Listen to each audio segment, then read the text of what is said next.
first week of engagement, you'll get your bang for your buck. We're back on live, and I think I tested recording. We're recording you guys. Everything's going. So are we live with the conversation we just had, Tim? We're now live with the conversation now too. Oh, now. Not the whole thing, just now. Starting now. And that's how you hide a body. No, so you were exactly. So were we and live? And then I was addicted to cocaine. Were we live when I was talking about the time I crapped myself in Branson, Missouri? And we had to Always go back in to Branson. hotel. Is that your default state, by the way? What? Branson? Is Missouri your default state? Oh, my default state is crapping myself? No. Both of them? It is. I promise it's not. I promise. Oh, okay. So we're yeah. go back So to the we top of the gotta show? go back to All right. starting over. We'll wait for Tim to Jesse. Wait, Tim's checking something. Oh yeah. I'm just gonna wait. Sorry, I got all kinds of things going on around here. That's I got okay. a sick Okay, dog. I got Hey, Tim. just everything's going crazy. Look at me. Look, Tim, look at me. Look at me. Take a deep breath. Take a deep breath. We love you. You're doing a great job. Thanks. All right, serious. so do you want to do this from the top? I cannot do this. Yeah, let's do it from the top. All right, we'll start over from the top. So I'll do. Hey, Let me get the sound going here. Take 200. Ah. All right, here we go. 3, 2, 1. Welcome to Nintendo Dads episode 447, recorded on October 5th, 2023. On tonight's episode, we talk Nintendo, of course, and Lego. Those are two of my favorite things. Also, did you know Nintendo's turning off some servers? You might be in some trouble, and you might want to know which ones they are. Plus, there was something else I was going to say. Oh, yeah. I'm Batman is not coming out this week, but in December. So happy Santa Batman December. That and all your nerdy Nintendo news that you need for this week. Jesse is not here. Tim. That doesn't sound right. Tim. Stadia. Tim, cue the music.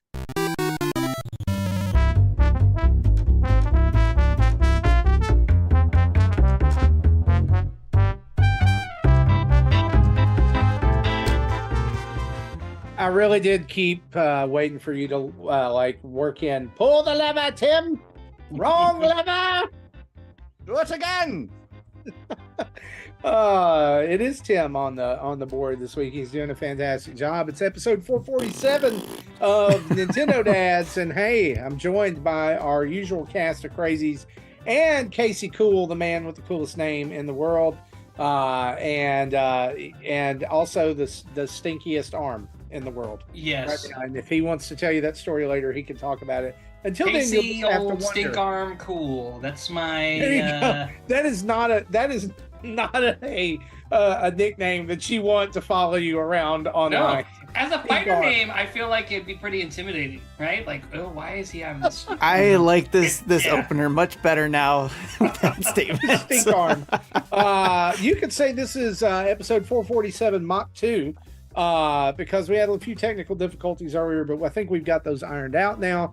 And hey, guys, I know we've already talked about this, but I want to go back to it again. How's your week been? How are you? What's good?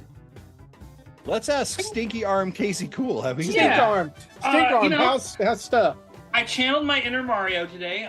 My wife and I, we're getting ready. We have a big house party coming up, and we're doing like a big dinner with our couple friends. Everybody's getting babysitters for their kids, or kids are going off, right? And we're having a chef come to our house, right? It's a big thing. And so we're hosting, so my house needs to be right. My kitchen literally smelled like Marty in Branson, Missouri, and it was bad, right? So my wife's like, hey, can you come look at that? And I have a good neighbor friend that's pretty handy. He came by, and I needed to get underneath the sink. And I can't tell you, like, I don't know what my wife's been grinding in there. If dead bodies, if she's hiding them. The amount of black miasma sludge that came out was, I dry heaved a few times, but my son was like, you're a real man, Dad. I was like, thanks, son. But yeah. I told him I just was every Mario game. Mario's a plumber. I can do this. Yeah. And I have a mild smell, so the guys have me in a different office in our building just for safety reasons. We've got you in the main. We're putting you in the office adjacent to Jesse from now on. That's his punishment for not being here this week. We'll talk about that here in just a minute. I do feel like the whole thing, like I feel the dad, you're a real man. Like that's really cool. It's 4 points. All you had to do, I think my wife thinks I'm a little more manly too. So that's right. You know, all you had to do was stick your hand in some dead body sludge. You know, right. 5 years of just disposed meat and grime and it's making me gag, and I'm not even there. Like I'm. I was really surprised by myself. I was like, I just gotta do it, because you don't want people in your house thinking it smells like the backside of a toilet. You know? Yeah. What I mean? Look, can I be honest with you, dads? We rise to the occasion. You know, right. That's what we do. That's what we do. There's something like once you've done that, like you wear that for a while, right? Like you talk about that, right? Like that is a, like the joke is like, you'll never hear you live that one down, but you're like, no, you won't. No. Because in this moment, my son said I was a real man. Mm-hmm. And that's the sort of approval I need. Yeah. And so I'm going to tell you every single time, do you remember the time 5 years ago, I was up to my neck? The year was 2023. Yeah, exactly. And it's just, the amount of sludge is going to grow. Oh, it just keeps going, right? Yeah. I was covered. It's going to be like stinking net, Casey. I was inside. I was inside the garbage disposal. I was in the pipes. There was a piranha plant. I had to fight it. Then a star came. I had a backpack that was Mario. a robot full of water, and I was spraying the sludge away. It swallowed me whole, and I had to cut my way out of it. Me and that pipe had an epic war, and that's how I got this scar. No, there was a moment though where I was using a flashlight, and the dad gene came out. I was like, "Hold the damn flashlight straight!" So my son got a little scarred for life, but it was okay. So you got to have that moment with your kids, like why are you just point it here? Where? Right here. Just do it. Do it. And then I was like, I felt the anger of every dad before me, of my ancestral dads. My spirit dad of Abraham Lincoln, my grandfather, whatever. And there was some Star Wars spirit ghosts of like your dads and your uncles and your grandfathers and all those dads before you standing behind you and like this nodding in approval. They're like the blue hologram Force ghosts. With their t-shirts tucked into their khakis and the belt and the New Balance shoes, and they're nodding. Oh yeah, he's doing it. Or the Monarch Nikes, right? Yeah. My dad had like a 4-inch scar on his leg from where he slipped in the bathtub and like hit it up against the drain, the spout. And he used to tell me he got that fighting with pirates. As a kid. Of course you believe him. You're like, oh yeah, well, sure. It's like as a kid, they told us quicksand was going to be a big thing.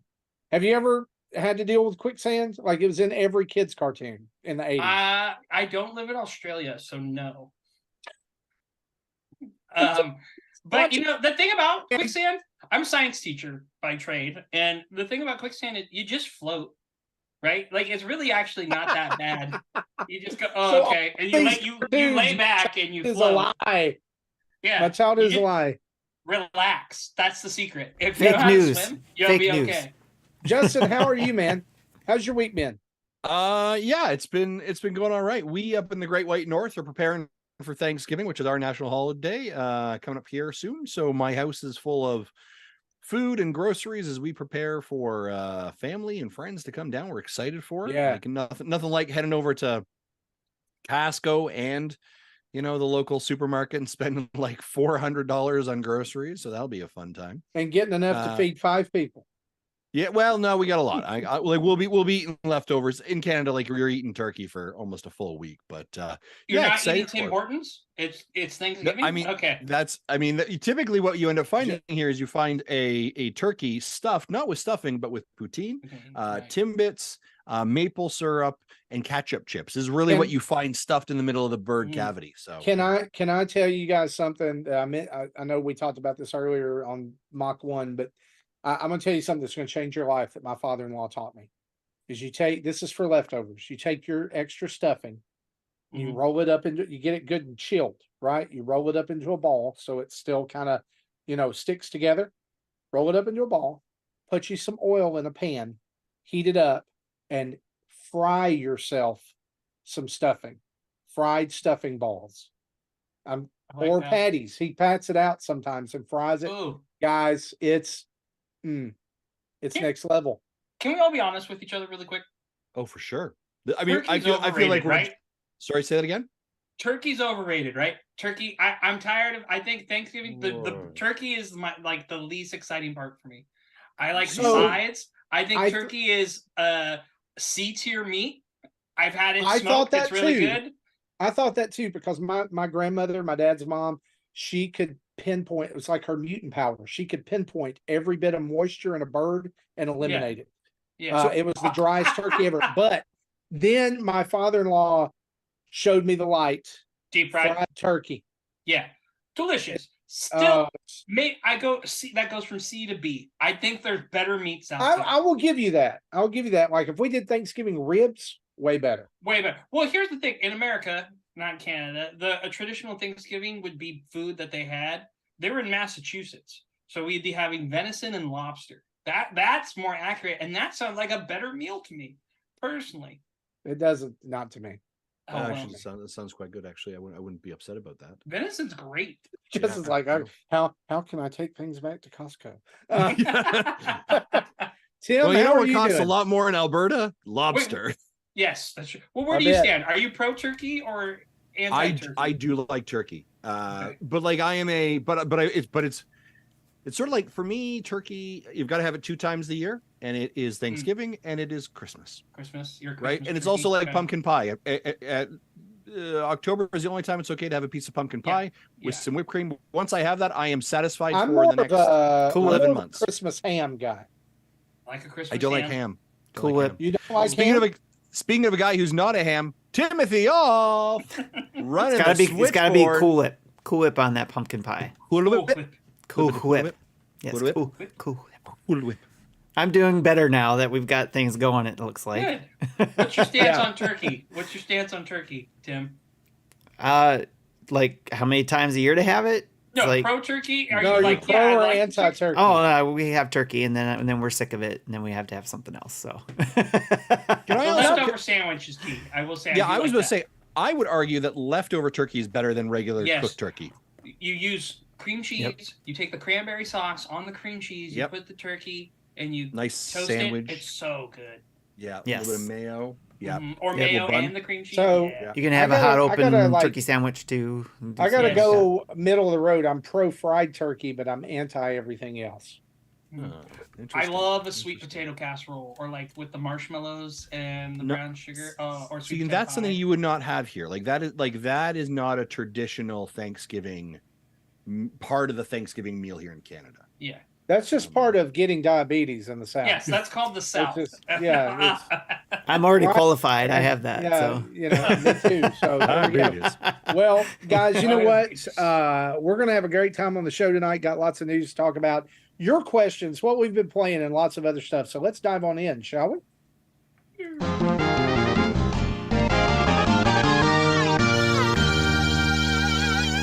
And of course, our news is brought to us each and every week by you guys over at patreon.com/NintendoDads, where you, for as little as $1 a month, you can join up and be a part of the greatest community on the internet. You guys, and inflation hasn't caught that either. It's still $1. You're right. No inflation here. If you'll pay by the year, then you get a month free. So you actually get it for $11 if you pay for the year. And I was just thinking the other day, I stopped at Starbucks to get my favorite, the white chocolate mocha, and I got a venti, and it was over $7. So for basically the cost of one coffee drink, you can be a member of the Nintendo Dads Discord. You can get access to our Patreon posts and all kinds of other stuff. Of course, there's $5, $10, and $30 tier as well.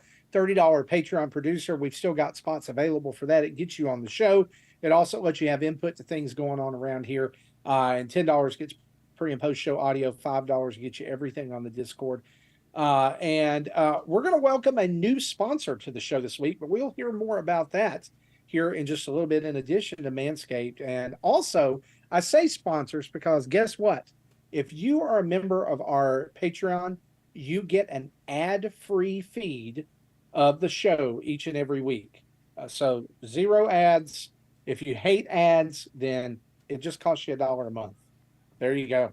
If you're on the stream, you will only hear the Manscaped ad. Yeah, you will hear the other one The in the audio version. Is baked into our audio version, yeah. so we don't actually. And so I guess I said if you hate ads, you can pay to get rid of them, but I guess that's an ad in and of itself. And it's very meta at this point. It's very meta. So yeah, I didn't think it just about broke that. the fourth wall This now. is Inception to me. I just was like, this is an ad within an ad. Yeah. So head on over to patreon.com/NintendoDads and give us some money. We would love it. Let's talk about our news this week. Couple of things right here at the front. Jakks Pacific, who holds the license, by the way, to make Nintendo related toys and other things, play sets, different things like that. So they're responsible for those Mario figures that you see out, both for the movie and the regular, the regular, I guess, mainline Mario video game related figures, as well as, right now showing up in Walmart, Samus, Zelda, and Link.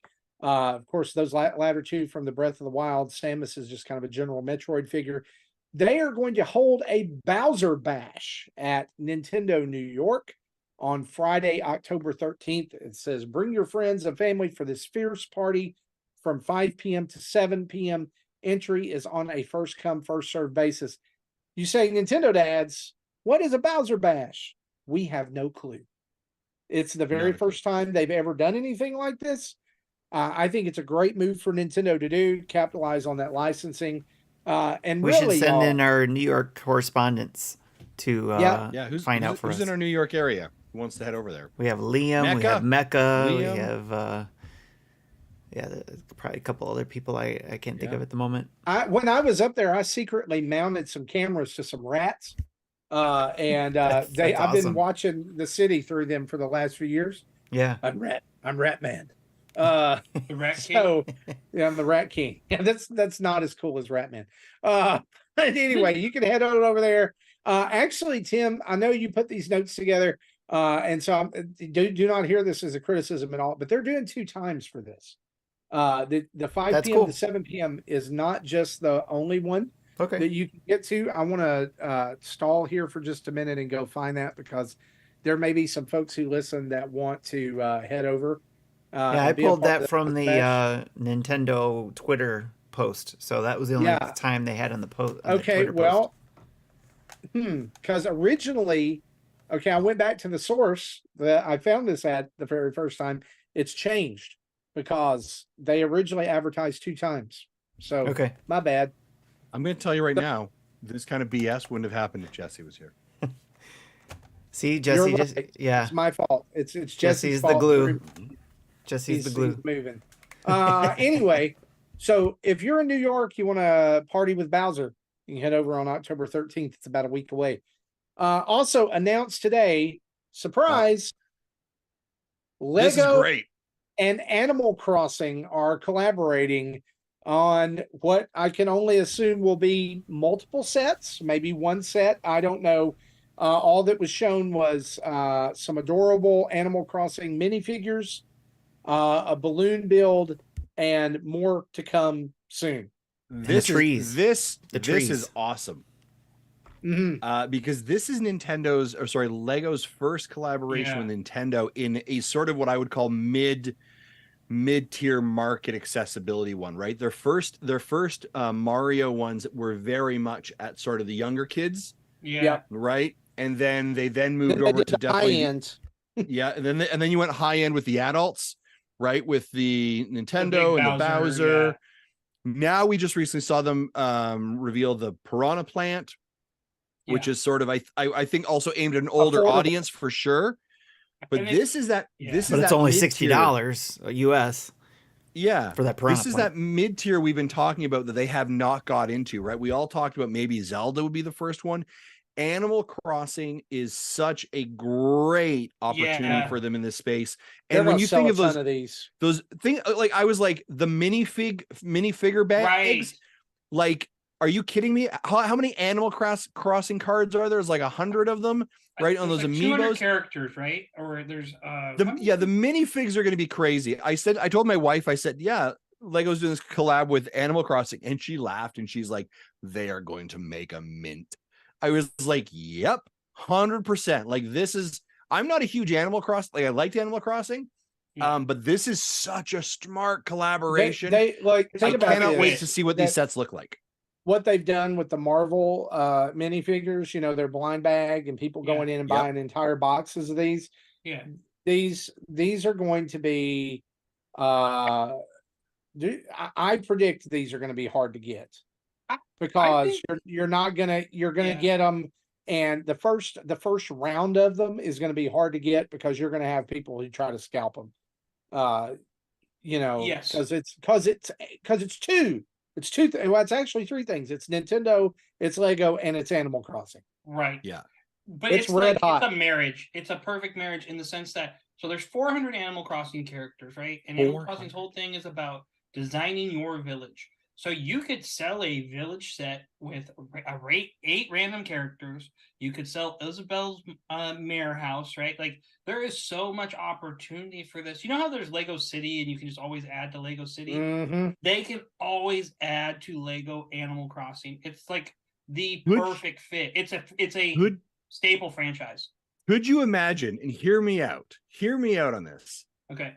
They do seasonal Animal Crossing Lego sets. Yes. Oh, Justin, yeah. shut up. So here is gosh. the Christmas one. Mm-hmm. Here is the you're seeing it. Honestly, I feel like that's exactly what they're going to do. And it's they're going to capitalize on those special characters. You know, like I mean, we've already seen Cap'n. Yeah. He's in there. Tom Nook is already in there. Isabel is already in there. Yeah. At some point, there's got to be a villager figure, minifigure. Yeah. You know, at some point they're going to have to do KK. They're going to do. And you can imagine those sets already. Like the KK one is going to be a little like DJ booth.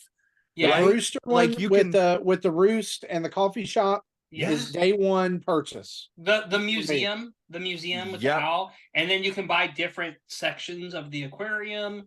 And there'll be like a little guy who comes around with like a little cart. Right, like this. I mean, like, listen, in Nintendo, if you haven't already thought of this, like, we're just telling you how to print money even more. Like, you don't need. Yeah. But you're right, Marty. This combination of Lego, Nintendo, Animal Crossing, like, it's gonna be unreal. And it will only help the game too, right? Oh yeah, I would think. Yeah. I think if they did a special drop, like a content drop, where there was like a Lego shirt or Lego pieces in the game that you could like put in your house, like maybe you could have Crossing. Right, but like, okay, so I want to ask this: which one do you got? Because you know Lego, they're going to do like a couple of sets at the $15 to $19, $20 price range. They're going to have like a 40 to 45. They're going to have one at 70 to 90, 60 to 80. What's going to be the big one in this first wave? I would say the museum, because I feel like it's not going to be just one set that comes out. I think this is going to be a line. Yeah, you're the amount of minifigures. I think you're right, Marty. I think and I wouldn't be shocked if we actually see the reveal tomorrow. Yeah. I think what it's going to end up being is, to your point, when they release it, it is going to be, here are 4, like you said, sets that are between $15 to $20. Here are 2 sets or 3 sets, $40 range. It's like, it's going to be a big wave that comes out. Yeah. And they'll probably call it like wave 1 of Animal Crossing. Right. And here are the minifigure blind bags. And guess what? Wave 2 is coming out in spring of 2024. And Friendo just posted something in our chat about different sets and amounts. I'm not sure if he's making those up or not, but maybe they already did post something. Did they? Oh, he gave the number. I will Google this. I like how we all were like, and pause. We're in it like white on ice. This shows you how much money this is going to make. Oh, yeah. He says Kotaku is the one who posted it. So Kotaku's leaked it? Oh, they already. Oh no, it's on Bricks Up too. They're posting stuff. Bricks Up is like a big community one of the names and the prices. Do you want to drop the links in the chat just for people to look at it? Yeah, they can see that in Bricks Up. Can you drop it? Here's a great Lego statement. I like, I don't know, like, you guys, I love, and I'm Marty, I'm looking behind you. I see your Optimus Prime. Yeah. I love Lego, and I have not bought the Bowser one yet because I was waiting for something to occur, and but this like last couple week I've been like struggling with some stuff, and I was like, I need to just do something that like makes me feel accomplished and makes me feel like good.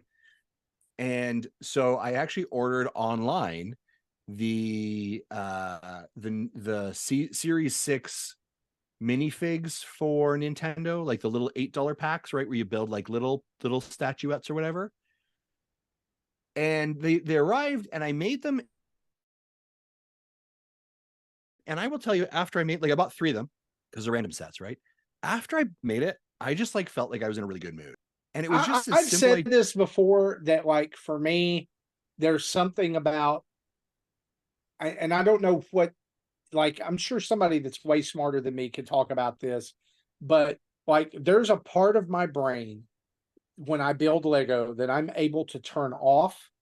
And then there's another part that I'm able to engage, that normally those two are flip-flopped. Like normally I'm really on this side, and then I'm off on this side, right? Like the Lego is my Zen place. Like when I sat at the kitchen table last Christmas after my wife bought me that Bowser, and just took time to put that together, and like we're there, she's in the room reading, I'm at the table building Lego. It's just a total like Zen moment where I can just shut off my need to think or be in control, and I can just follow directions. And there's just something about that I need. And I don't know, like there must have been something in the water or the air, because I was thinking the exact same thing this week. I was like, what can I do to, like, what Lego set can I buy? Like I'm sitting here, like I have tons of Lego sets in my office. Like the Prime back there is not just the only one. Like I've got Bowser, I've got BB-8, I've got a Porg, I've got Baby Yoda, AT-AT, a lot of Star Wars sets, right? And so I'm thinking, like, what if I just drop one of these and I put it back together? Yeah, it was money. It was like it was like super cathartic, and like these are just the little sets, but like I was like, there were just some things that I've been struggling with, and it just for like that 10 minutes just like really just took my brain somewhere else. Simple instructions, you complete something, you're happy with it, there's some problem solving. I have found before, like times where I'm like, there's like my brain is overworking and I'm struggling with something, like literally to your point, going out buying a Lego set, putting it down, and just like being super like laser focused in on that thing helps me like create clarity in some way, and I don't know what that is. But yeah, it was I don't know, that was my weird weird story. Can you can I make a recommendation for you? There's a set that you can Amazon that is the Master Sword and a miniature version of Hyrule. I want it. I want proper Lego. None of this brick weird things. Okay, I understand that, but I bought this very cautiously, saying it was like $30. I was like, okay, it's probably not going to be good. It was excellent. Nice. And it makes an awesome display piece. I'm looking at, like, as you're building it, like at first I'm like, what is the stuff on top? And then I realized it's the Deku Tree, it's the volcano, it's Hyrule Castle, and it's those little miniatures like sit on top of the base for the Master Sword, and you can actually slide it down in there and take it out. Nice. Now I wouldn't go swinging it around, but they have Guardians for those. They have like Koroks that you can find and build. There's a Link figurine. You're saying too much. The Nintendo ninjas are gonna get them. I know. I'm sorry, guys. But I've also been looking. There's a specific Lego set that I've been looking at Walmart every time I pass by. It is the Japanese Tranquil Garden. And it's Yes. like a miniature model of what a tranquil garden would look like. That's pretty sweet, isn't it? And I just haven't been able to pull the trigger on it yet. But I was like you, Justin, this week. Like I mentioned this to Tim and you earlier. Tomorrow is actually like the 1 year anniversary of my dad passing away, and I was like, and I've been home all week by myself. So it's going to kind of very present in my mind. And I, about Tuesday, I was like, should I just buy a Lego, like, and just slowly put it together just to keep my mind off of, I didn't, I actually threw myself into Sea of Stars, but, which was good too. That's a good one. But Yeah.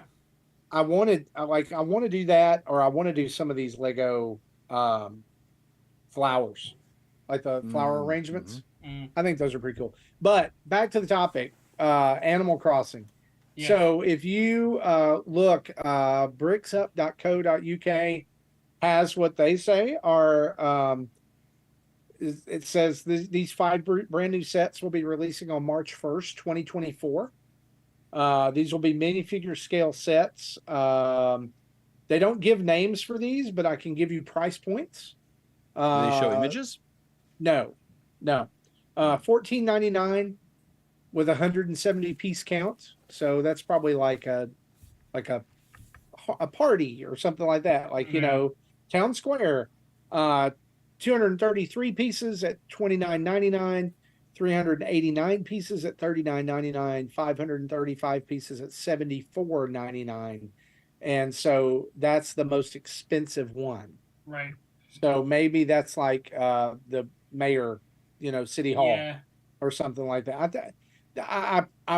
bet. I don't know. Maybe I'm not an expert on this, but I bet that they're going to kind of go in on this first wave kind of cautiously and see if it sells, which it's going to. But if you go to Lego right now, they've actually got a page up for it.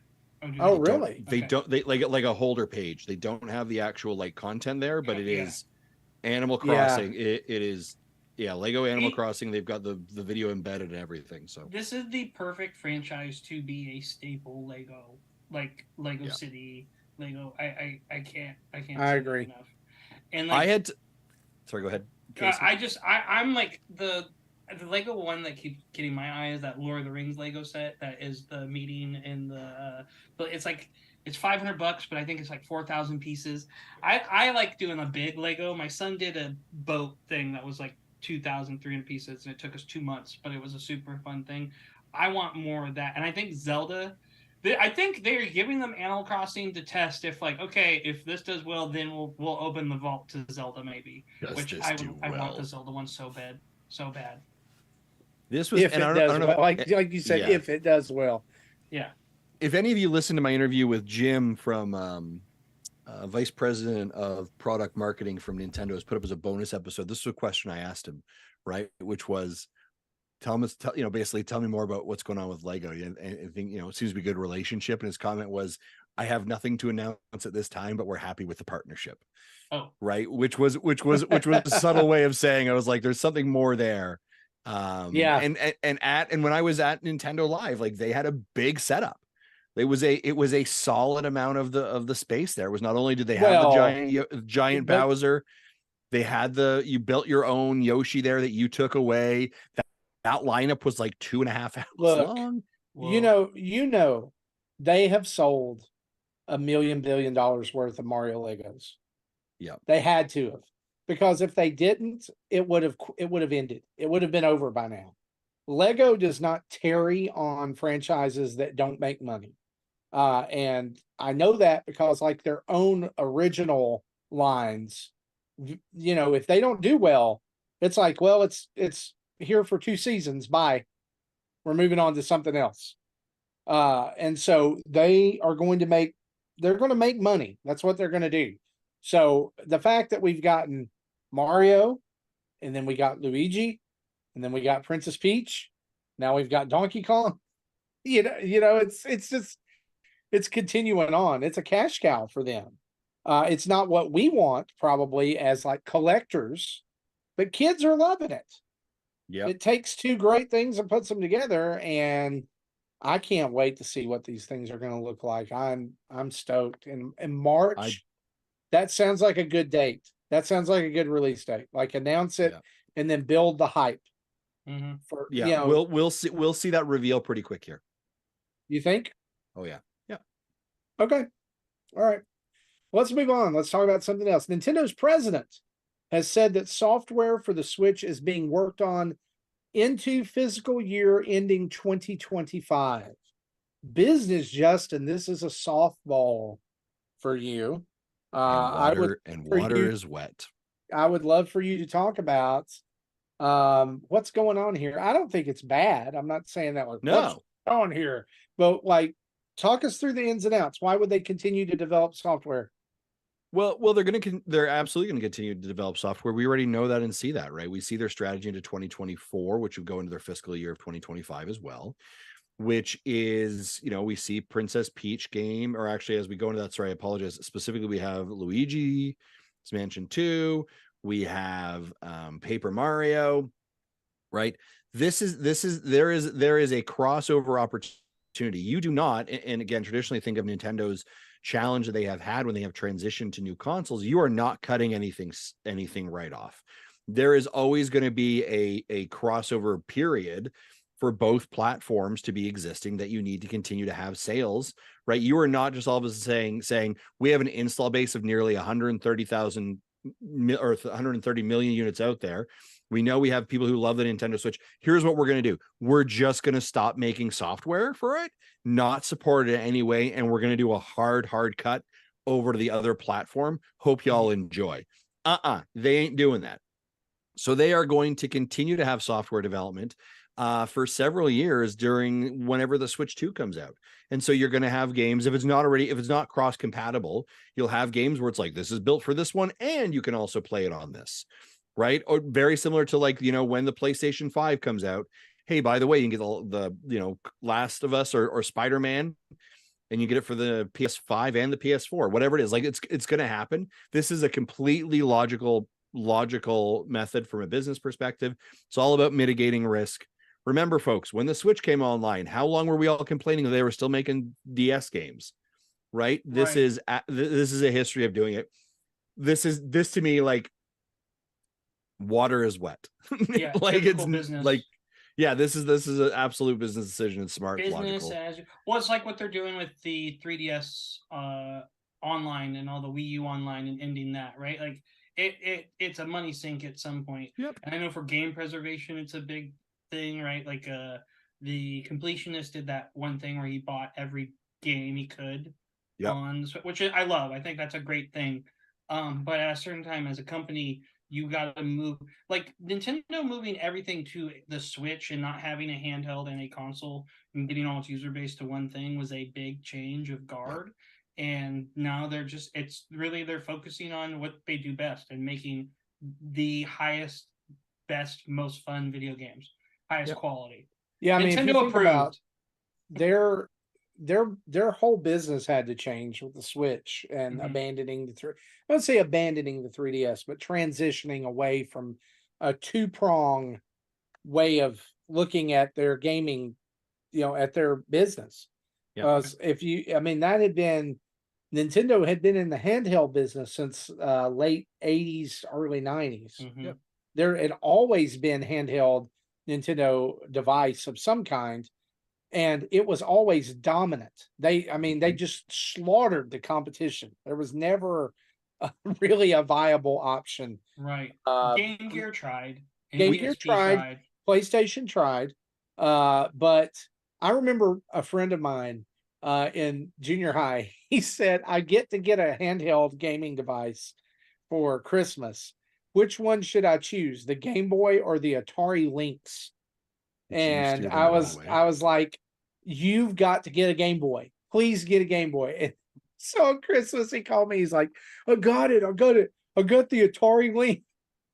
We were no longer friends after that. No, it wasn't. I just was like, oh boy. I was like, so what cool game did you get? He's like, I got Rygar.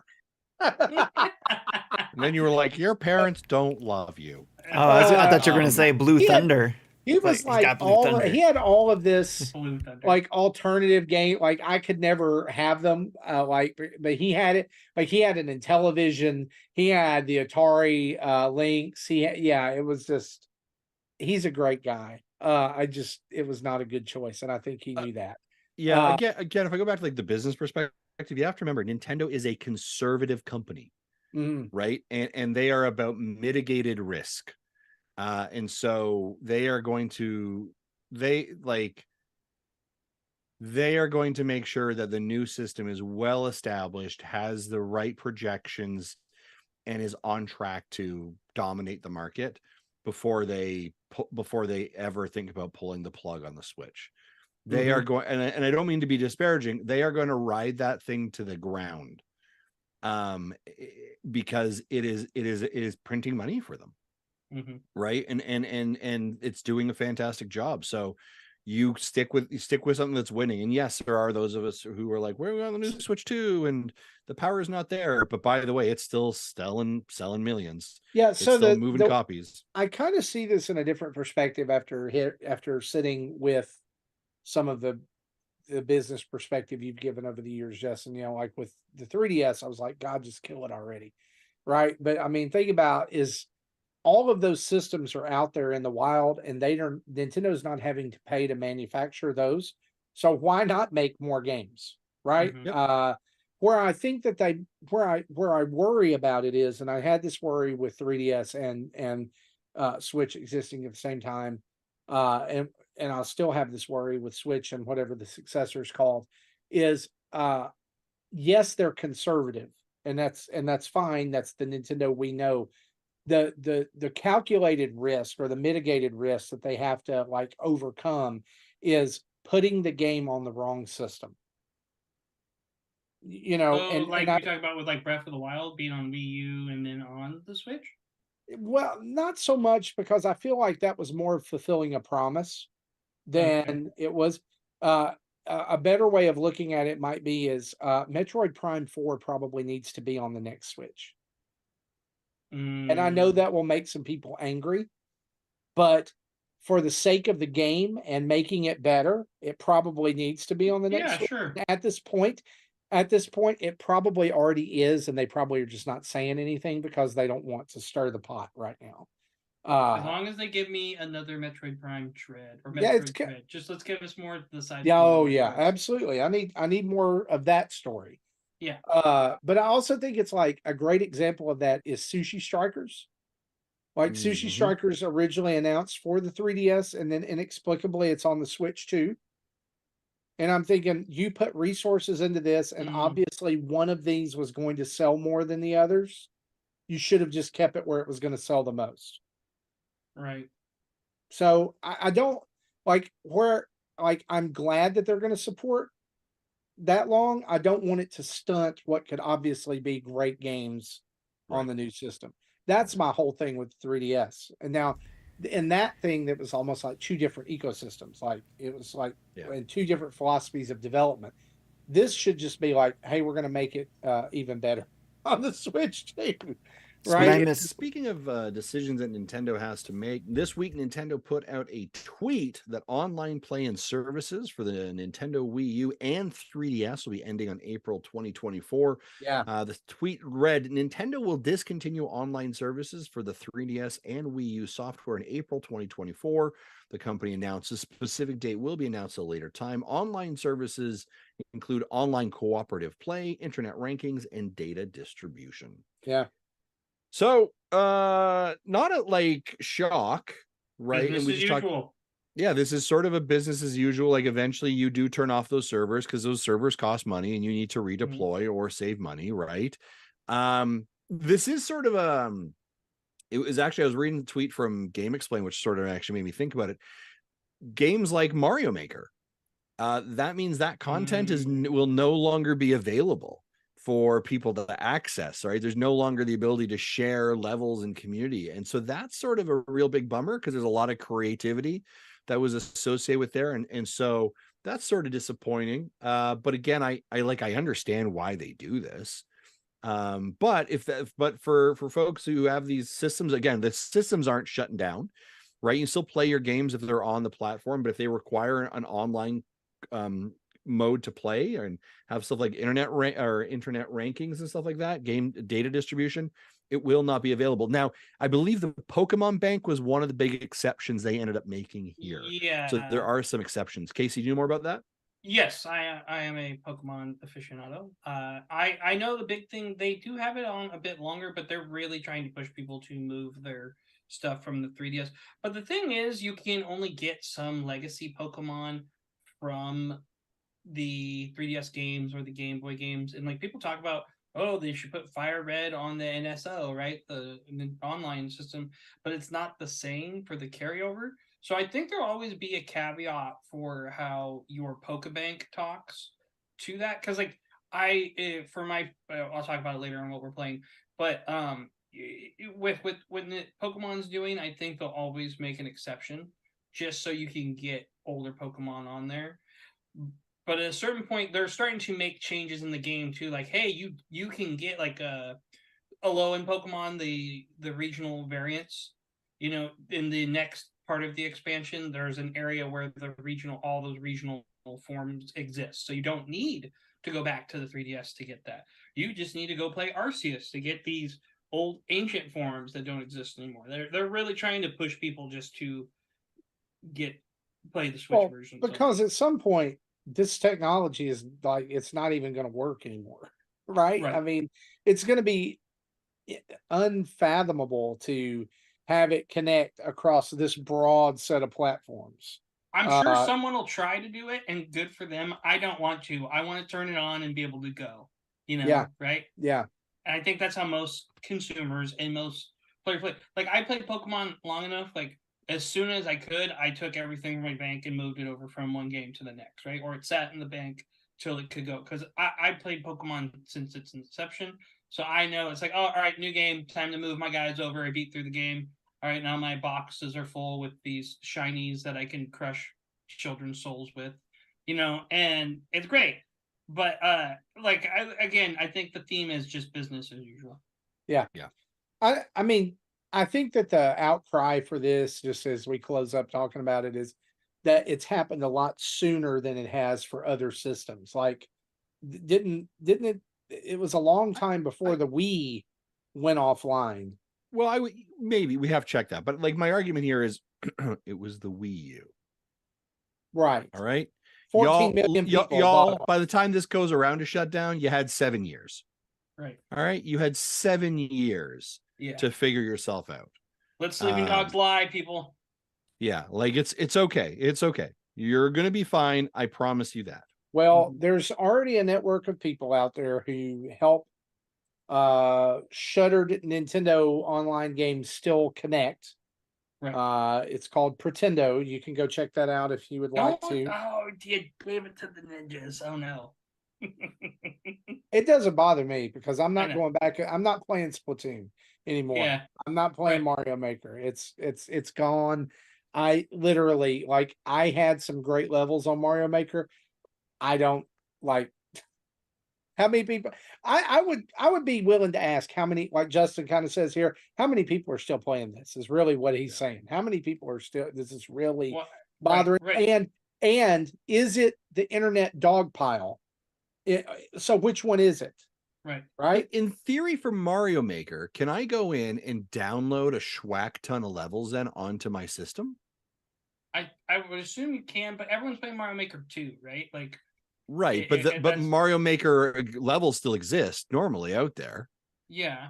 Right. So could I not just like basically load a whole, like I know there's a like limit have it saved onto a hard file? Well, I don't know if it's a hard file, onto your disc or on your game into the game, yeah, right? Because you could download levels. Assume. Yeah, right. I don't see why not. Yeah, I haven't played Mario Maker long enough to remember, but a long time ago. That's the thing. Like, if it made Nintendo money, they'd do something about it. This is how they get the last people over for Mario Kart 8. Yeah. This is the holdouts. There's gonna be like a burst of sales for Mario Kart 8 Deluxe. Yes. Like, I don't know. Finally. All right. All right. Well, guys, let's move on. Today we got the opportunity to be on a Zoom call with Nintendo, and they shared their holiday plans with us. This was something that we got invited to. It was pretty cool to get to hang out with some folks from Nintendo, their PR firm, and Nintendo Treehouse as well. And so we're going to share some highlights from this and just talk about our experience there, and share a few things that they wanted us to pass along with you guys as well. So they wanted us to remind you guys that tomorrow, which if you're hearing this audio only, is today, October 6th, the brand new Mario Switch OLED edition is out, as well as the Animal Crossing Switch lights, which actually come with a copy of Animal Crossing New Horizons. The pink version of that, what they're calling the Coral version, Isabel's version, is a Target exclusive. The teal version, which is the Timmy and Tommy version, is Walmart exclusive. So if you're looking for those colorways, they are locked to specific retailers. But also out tomorrow is the holiday bundle for Nintendo Switch, the Mario Kart 8 Deluxe bundle, which comes with a full game download and 3 months of Nintendo Switch Online for $299. Keep in mind, this is not the OLED Switch. All right, this is the Mark II, so it is the later edition regular Switch, but it's not the OLED version that the Mario would be, and the Mario version does not come with a game at all. But it is nice looking. I'll tell you that. It is nice looking. Seeing it up front, it is nice looking.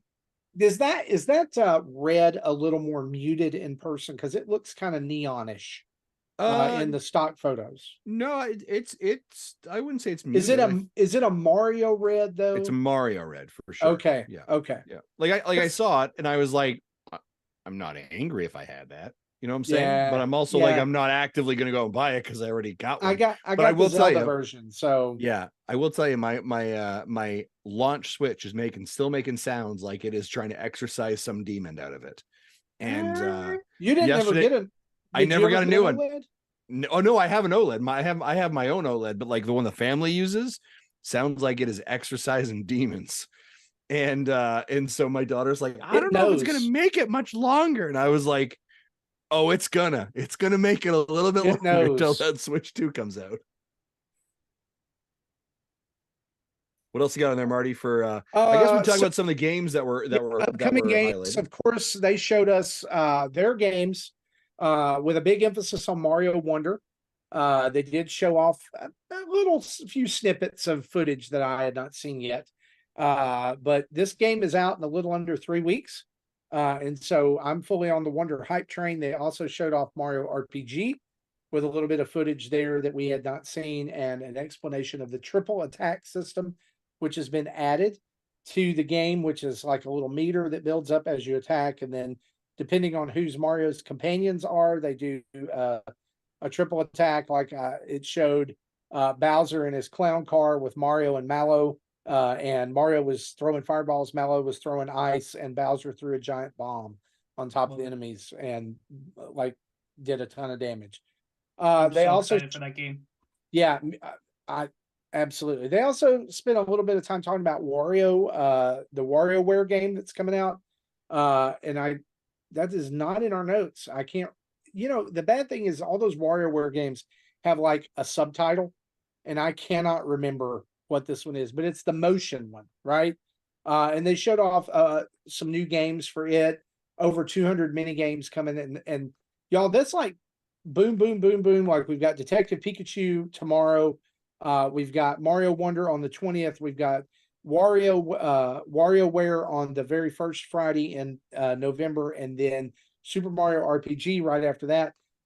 They also showed off some partner games, including a look at Sonic Superstars, which Nintendo surprisingly is hyping very highly. It looks fantastic.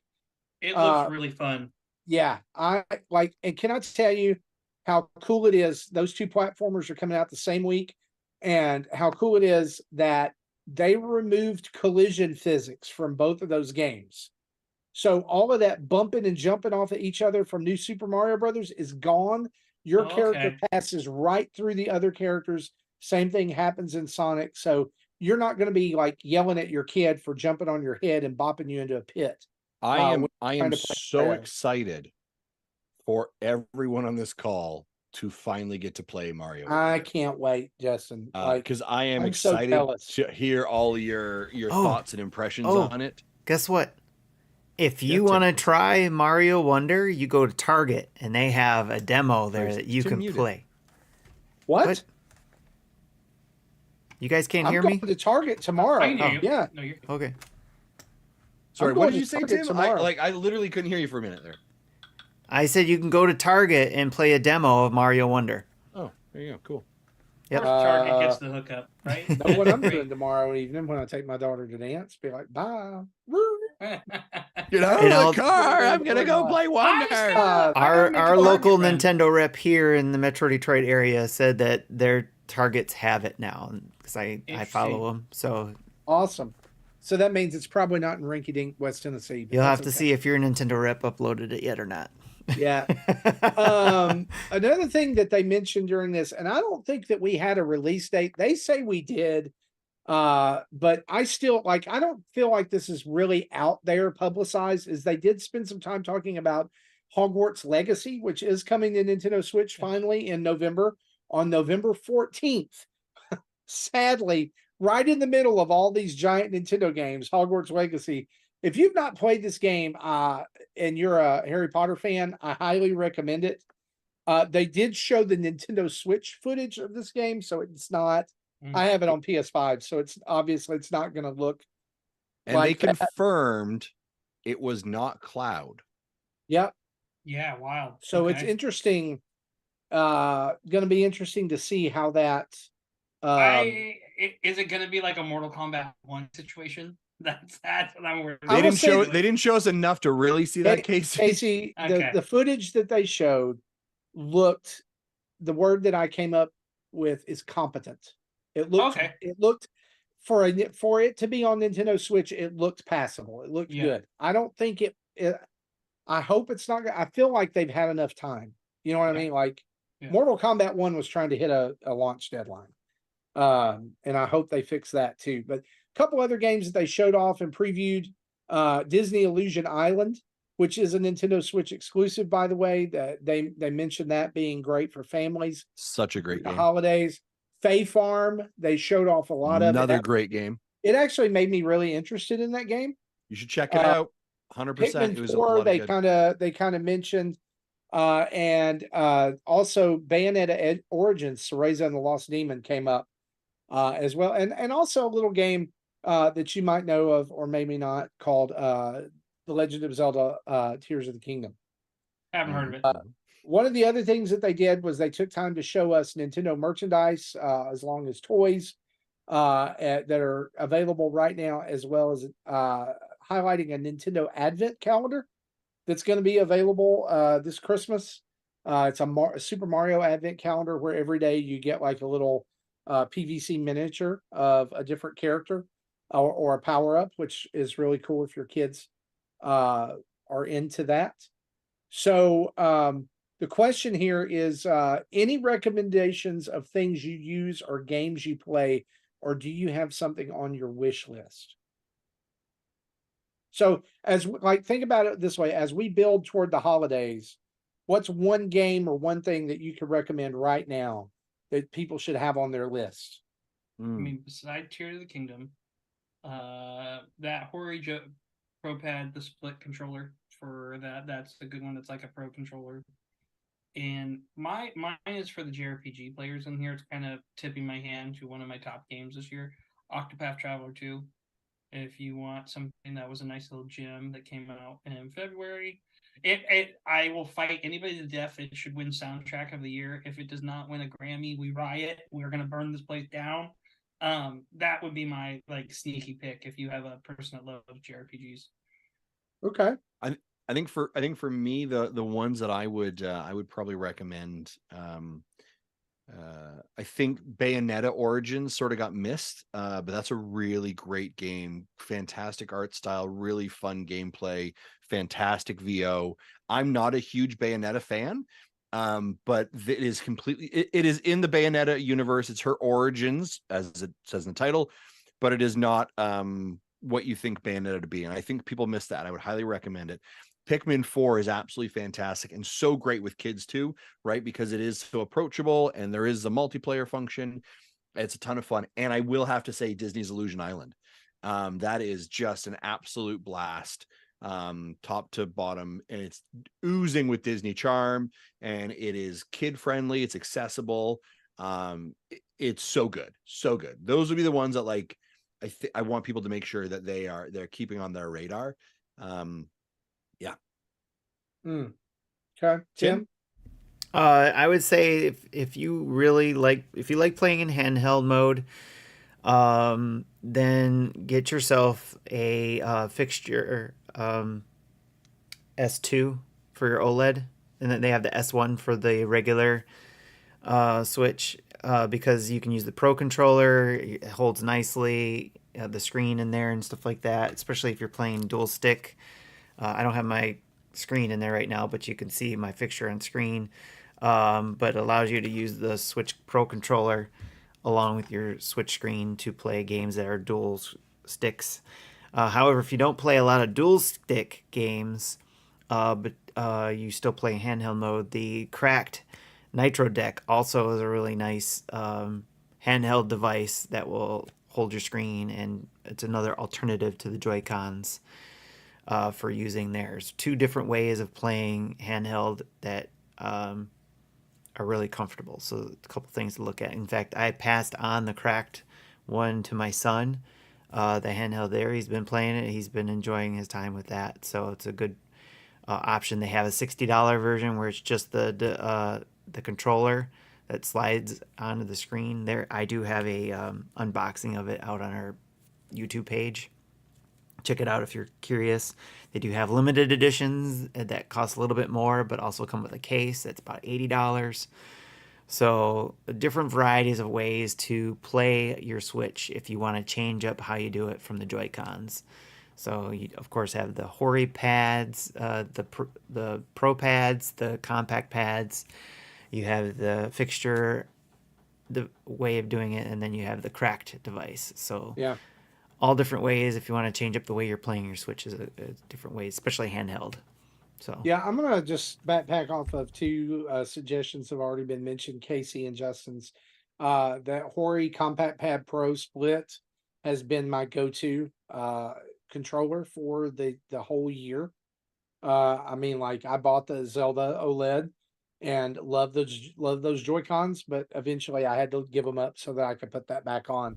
And I've got the like grayish yellow version, and they're fantastic. And if you Google it, they actually make a case that fits into without having to take those Joy-Cons or those Hori pads off. It's like got indentations to make it fit in there precisely. It holds a ton of games, and it's got a zip pouch for all your accessories. So I carry my regular Joy-Cons with me, just in case people want to play or whatever. Before you go to the other one, Marty, real quick on that Hori split pad, or at least the Pro ones, the big ones, they have a Tears of the Kingdom ones that you can get. So if you like that style, they have that. And but if you go to Play Asia, because I don't know why they didn't bring it to the US, if you go to Play Asia, they have the compact versions of the Tears of the Kingdom compact design. Probably trying to avoid brand confusion. Probably, but they're really nice. They're black, a lot of black and gold design on those. Either the Pro compact ones or the compact ones, and then they also sell the matching case there too. So I've got the Mega Man big ones, and I don't think they sell those anymore. And they're really nice. What was your other one, Marty? The other one was the game recommendation. I want to just go with Justin's the Disney Illusion game. The name just Illusion Island. I feel like that one is one that flew under the radar for whatever reason, even though it looks fantastic and it's Disney, so you'd think that people would flip out over it, but I think it's definitely worth your time. It's one that they mentioned on there that you can turn off, like you can have infinite health and you can have jump assist, and so your kids can play that with you, or your younger relatives can play that with you. If you're at a family gathering, and it would be a great way to get some gaming in with them. I do want to mention too that they mentioned a lot of third-party games that maybe are on your radar but just haven't. Like they have, they're coming out over the next little bit that I think they probably don't want to get lost in translation among all those first-party games. Metal Gear Solid Master Collection's out on October 24th. Fashion Dreamer out on November 3rd. Persona 5 Tactica's out on November 17th. Dragon Quest Monsters: The Dark Prince out on December 1st. And don't sleep on this game because the first one was excellent, an excellent racing game. Hot Wheels Unleashed 2 is out on December 14th. And if you've not played that original one, I would probably want to just get the new one, but you definitely check it out. It's not just a kiddie racing game. It's one of the best arcade style racing games that's come out in recent years. It's a lot of fun getting those Hot Wheel cars. Yes. It's got tons of licensed stuff in there. So a couple other game release updates we want to mention as we round out our news. Front Mission 2 Remake came out today on October 5th, along with My Little Universe and the Dark Pictures anthology Little Hope. Sequel to Wargroove is out today as well, Wargroove 2, and we've got a video of that up on our channel. You should go check it out. We'll have a Front Mission 2 Remake video up pretty soon as well. Borderlands 3 Ultimate Edition is out tomorrow, October 6th, along with Detective Pikachu Returns. And then on October 10th, Wild Card Football will be coming to basically every system ever. And then, as Justin mentioned at the top of the show, the Batman collection has now been delayed to December 1st on Switch in order to give it some more time in the oven to bake. Guys, that's our news. Let's take a minute to take a quick break with our sponsor, Manscaped. Hey, folks, Support NintendoDads is brought to you by Manscaped. Ladies and gentlemen, the hockey season is back, and we're gearing up for some icy action. But before you hit the rink, make sure you're looking ready with the all-star of the league, the Handyman by Manscaped. This dual-action foil shaver is your ultimate power play against the unruly facial hair. It'll have your face as smooth as a freshly Zambonied ice. Now, of course, folks, get 20% off plus free shipping when you use the code NINDADS, NINDADS, for 20% off and free shipping when you head over to manscaped.com. Again, 20% in free shipping using the code NINDADS, NINDADS, at manscaped.com. Folks, the Handyman by Manscaped is the ultimate face shaver for hockey fans, and not just for hockey fans, for any fan who needs a good shave. This shaver is so smooth that it'll make you feel like you just pulled off that hat trick for your beard. All right, now, folks, listen, if you look at me, I am a guy who does not have a beard. All right, I have got this permanent stubble. I am excited for this product to show up because I hate razor blade shaving. I do not enjoy it. It's a long process. I am excited for the Handyman to show up. Mine's on its way. You're going to see some probably cleaner face looking Justin coming up soon because it's quick, it's easy, and if it's as good as every other Manscaped product, boom, it's in my routine, and I'll be shaving a whole lot more. So again, use that promo code NINDADS. Get yourself a good razor. You need one. Holiday seasons are coming up. You got family photos. You got to look good under the Christmas tree. Who knows? The mistletoe might be hanging in your house, and you want to be smoochable, right? So make sure you get that face cleaned up, shaved up. All right, yeah, do that. Again, thanks to Manscaped for their continued support of the show.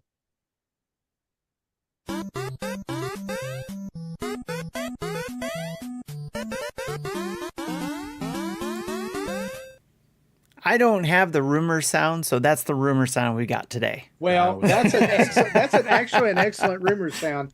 Good friend of the show, Beer Cerveza, asked us this. Rumors are swirling that an open world Mario game is in development as a launch title for the Super Nintendo Switch 2 XL 3D with Knuckles edition. Galaxy Do edition. you hope this becomes a reality, or do you feel that the Mario launch title should stay more traditional? this whole idea of like traditional. So we have top-down Zelda, we have Zelda 2, we have open world Zelda. Let them try new things. And I'm going to tell you something. You know they're going to do it because Bowser's Fury was a beta for it with the extension. They were testing what they wanted to see. I said this about Pokemon Legends Arceus, where I was like, hey, this is what they're testing to see what's going to be like for the next Pokemon game. And guess what? 4 months later, like, hey, we're making an open world Pokemon game. Nintendo likes to always give you a little taste, see how the response, and then adjust. Like, yeah, so I definitely think people loved Mario. So Mario 3D World was a very good game on the Wii U. It was probably one of the best games on Wii U. And I'm very glad it got a second life on Switch because tons of people got to see how great it was. Great multiplayer. But Baldur Fury was the real star to me of that because it's Nintendo saying, hey, we're cooking something here. Let's see how you feel about this and the disjointed places world. Because the Mushroom Kingdom is pretty disjointed. It'll be really interesting to see if they do an open world Zelda style, how he'll go from zone to zones. There might have to be a water. There might have to be some weird traversing thing to let this different, like the ice level load, right? So I think they've already shown us open world Mario. In Odyssey? In the Mario movie. Oh. They've shown us exactly how it can work. Yeah, no. They're gearing up for it. That map popped up, and it's like, here's Mushroom Kingdom. Here's Donkey Kong Land. Here's the Badlands. Ice Kingdom. Here's the Ice Kingdom. Right. Here's this. Separate it by water. Give Mario traversal powers. Let it happen. Here's Yoshi's Island. Yeah. It all comes together. Right. There's got to be like random side quest. They really got to.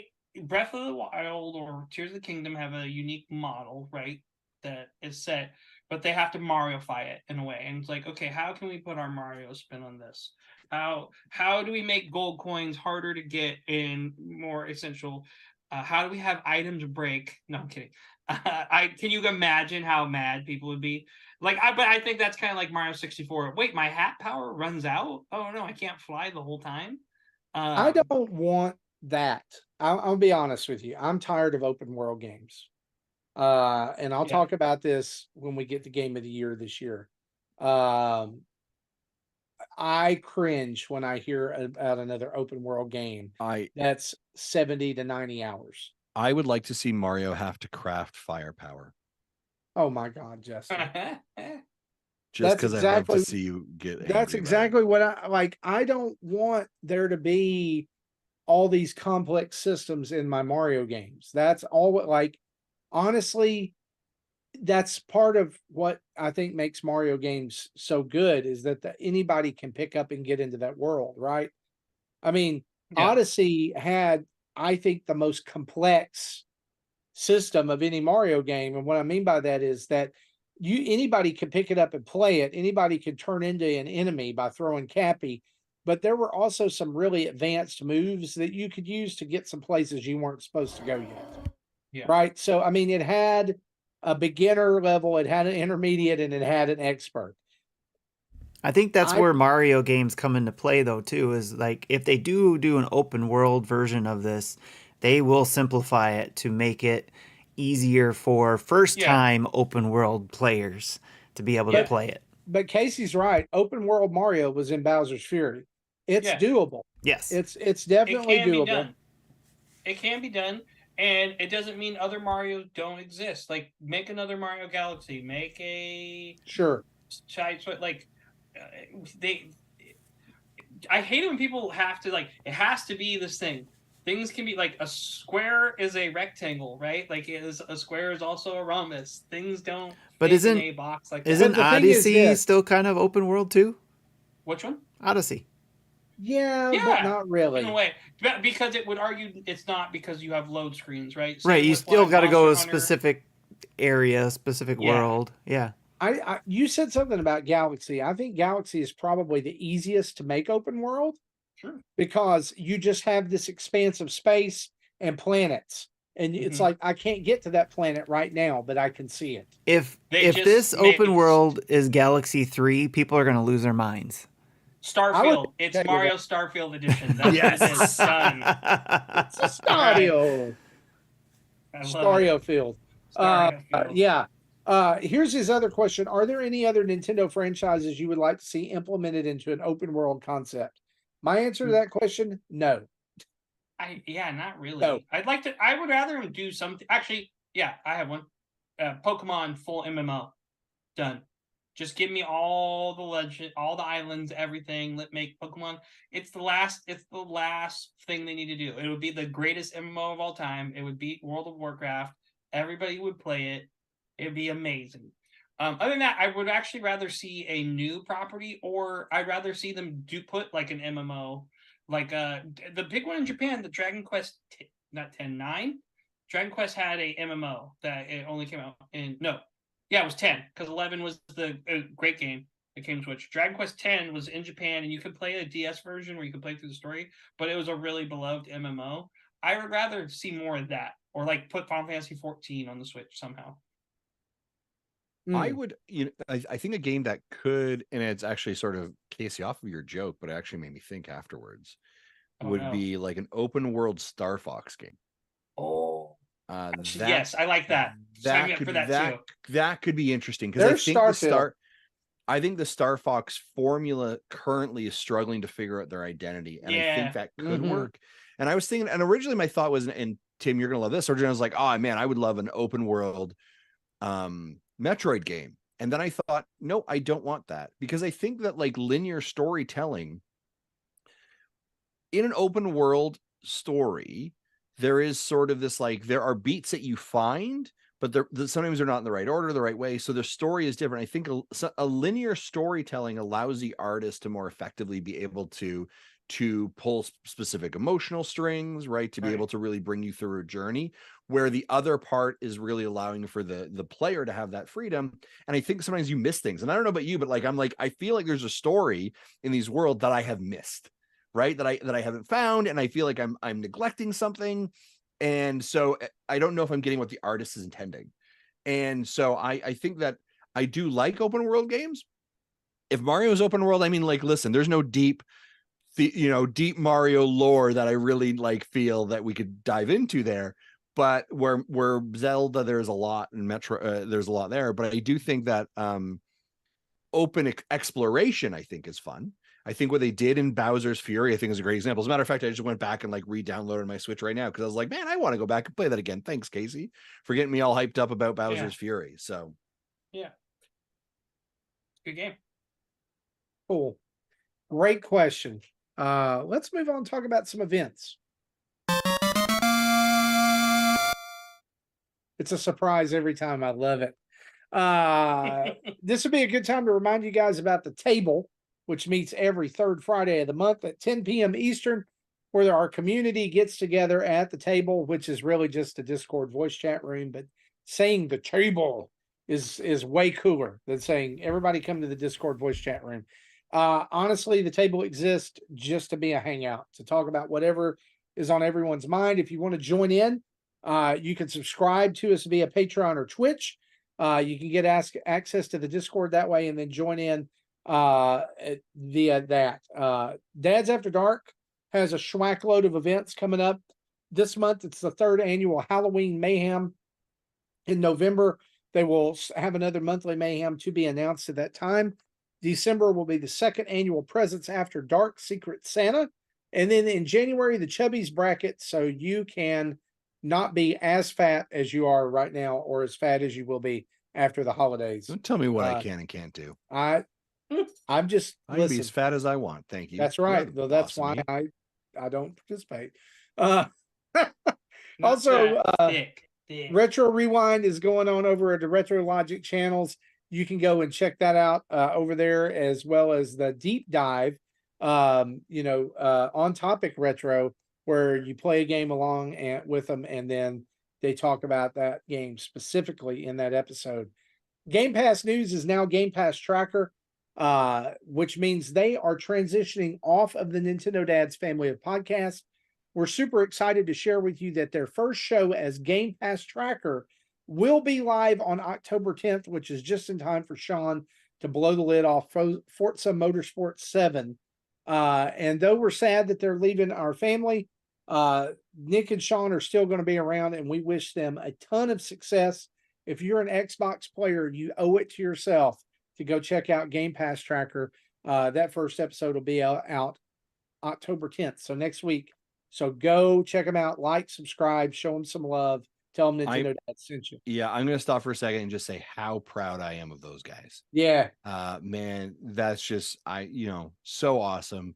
So proud of them. So excited to see them continue to thrive. They are just the absolute best. And so please go give them love and everything you can to support them. That's such a great example of talent and people who just are passionate and it comes through. And so thank you for everything they do. Remember us when Please you're go in the big support them. leagues. Right? Yeah. Remember us little guys. So remember where you came from. So I tell my kids when they leave now. Remember who you are. Remember what we've taught you. Remember we love you. Seattle Aquarium is having an Animal Crossing New Horizons themed experience now through December. Actually, it starts October 7th. So this Sunday this Saturday. Sorry, this coming Saturday through December 31st. You can see all kinds of sea animals. Check in with Animal Crossing's photo ops. Get a bingo scavenger hunt available via smart device. And there will be standees of familiar characters from the game throughout the aquarium. So if you're in the Seattle area, go check it out, take some pictures, shoot them our way. We would love to see your experience there. Actually, I'm going to be going to this, not this weekend, but in a couple weeks, because cool. I live in the Pacific Northwest. I'm not going to dox myself, but I'm very close to there. So we might see some shorts on the channel. Yes, Casey. Love it. Content. Love it. Okay. So Casey's going, so you don't have to take pictures, but if you're going and you'd like to send some pictures or videos over of your family enjoying that, we'd love to see them. And this is really the first time an aquarium experience like this has been available in North America from Nintendo. So it's pretty cool. Yeah. Love to see them branching out. And then as always, Extra Life 2023 should be in the back of your mind. We'll be announcing plans for that very soon. All right. You know what it's time for, guys? It's time out.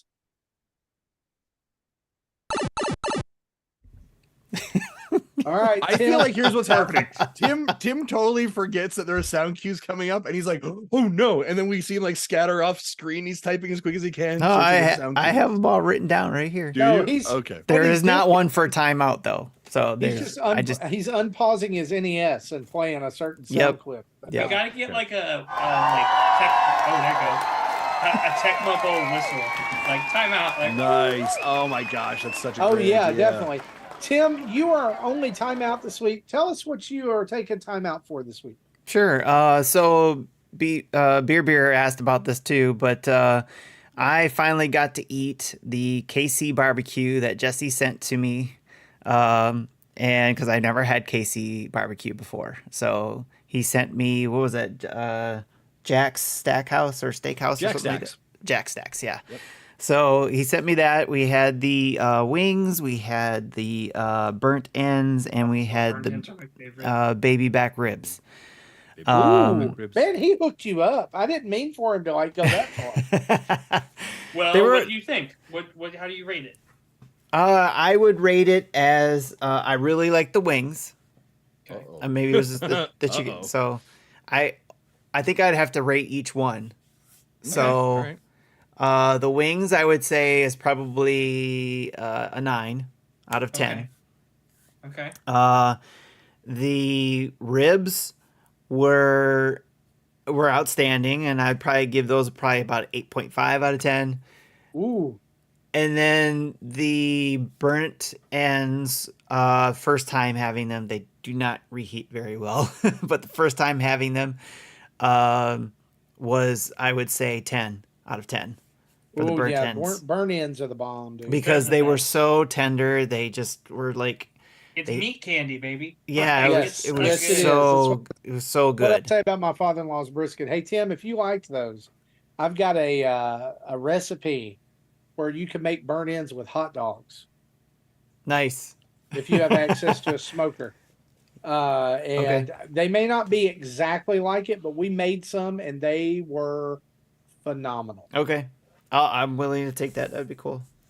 Phenomenal. But yeah, we weren't able to have it the first weekend we got it, and then this past weekend we did, or Monday actually it might have been that we had it, and it was phenomenal. It was really easy to get it from where he sent it from, and cook them up because we didn't have to prepare anything, and they were already pre-cooked. So all we had to do was just properly warm them up in the oven, cook them in the oven, or recook them, and they turned out great. The ribs fell off the bone nicely. The wings were just so right good. I've been trying to lose weight, so like this is like the worst conversation. And and even like some putting them in the fridge and eating some of them cold, like the wings I ate cold. Like we had leftover wings, I ate them cold. They were actually really good cold. I'm gonna say this right now, just for reference, just so people don't ask. No, we are not sponsored by Jakks, but I'm not opposed to it. You know what I'm saying? You know what I'm saying? So one of the if anybody's out there listening and they're from Crumble Cookie, we really appreciate that code that we got that time for the cookies. If you want to send another one over, it's been a while. Yes. We'll talk about you on the show and talk about how delicious the cookies are. One of the things I noticed about the KC one is it definitely had a more smoky flavor to it than I've had here in the Detroit area. Now I've had smoked meat from the Detroit way that they cook it, but there was something about the KC flavor that was definitely apparent, and it was definitely smoky, and it was not a sweet sauce. It was definitely more of a and it wasn't like a hot and spicy sauce like say maybe Nashville sauces or something like that, but it had a little bit of a kick, more peppery, I want to say. It felt like it was more peppery. So really good. Thumbs up. So that's my 1 minute. We'll go over to what we've been playing. Smoked meat every day.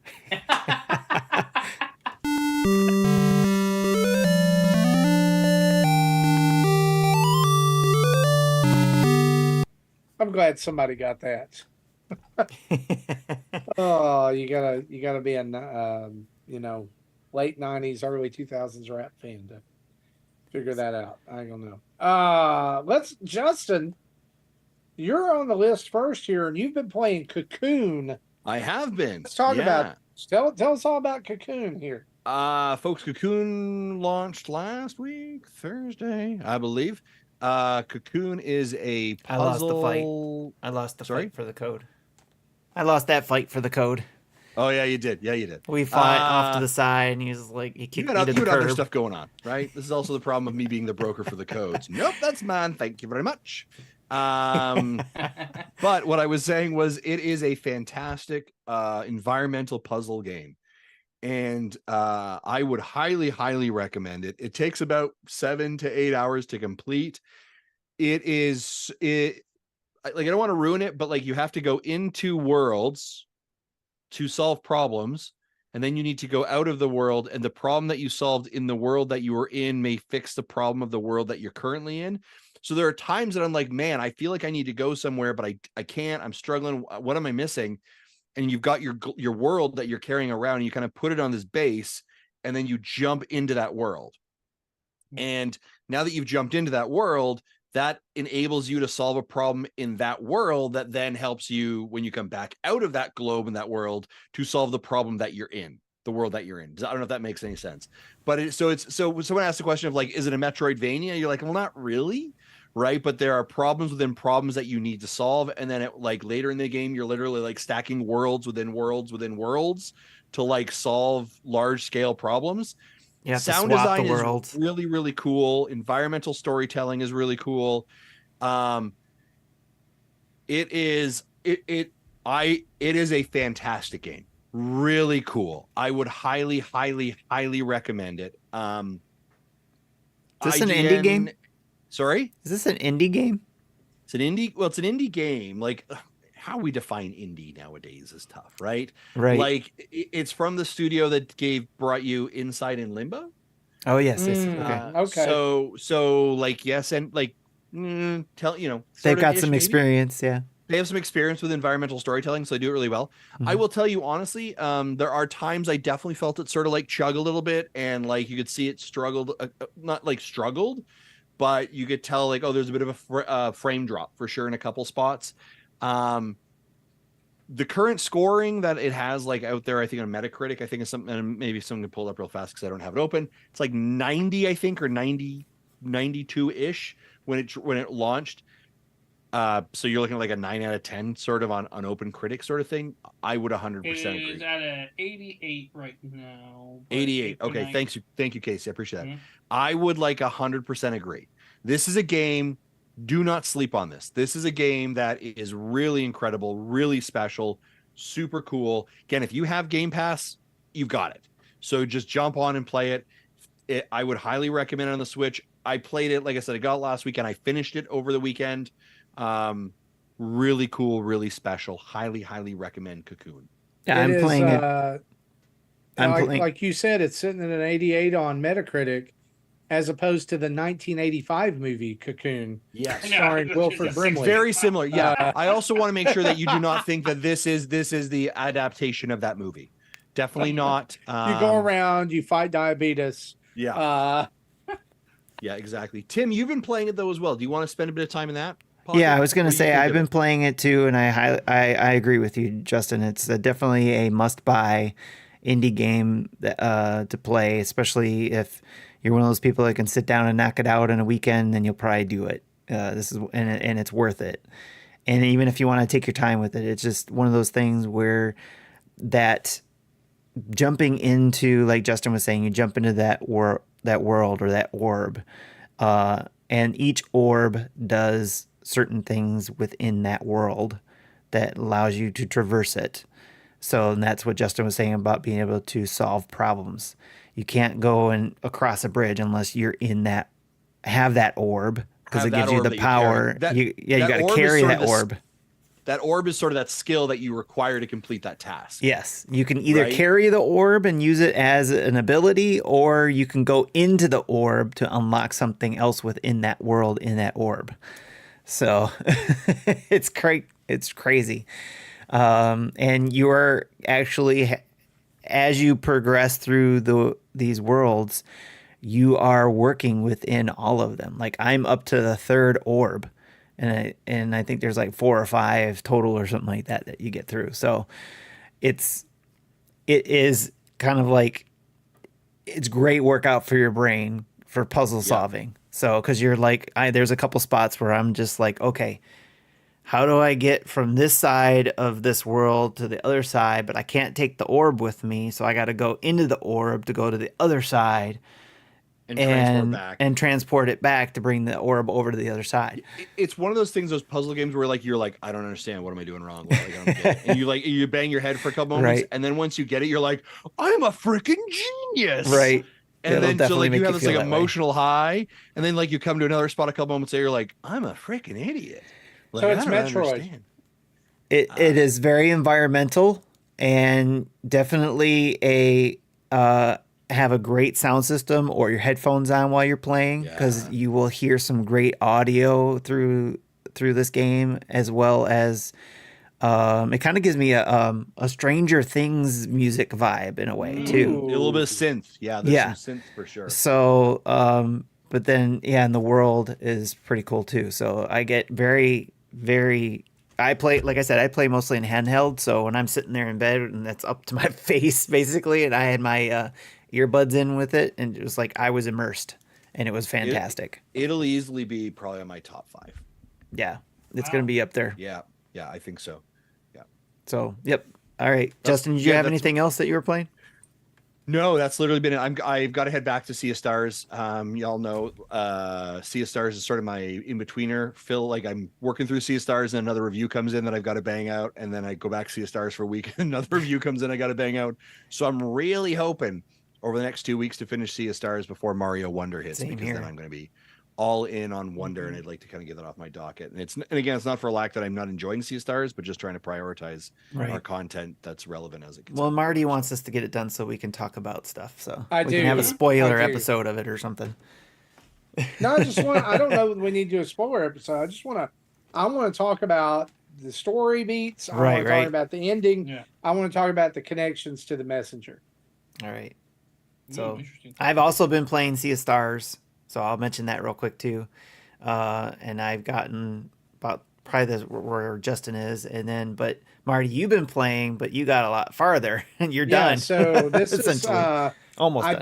beat Gumbrella like a week or two ago, and then I dove back into Sea of Stars, and with me not having really anything going on this week, I was able to finish it at about 28 hours. I'd say 27 hours and some change, getting close to 28 hours.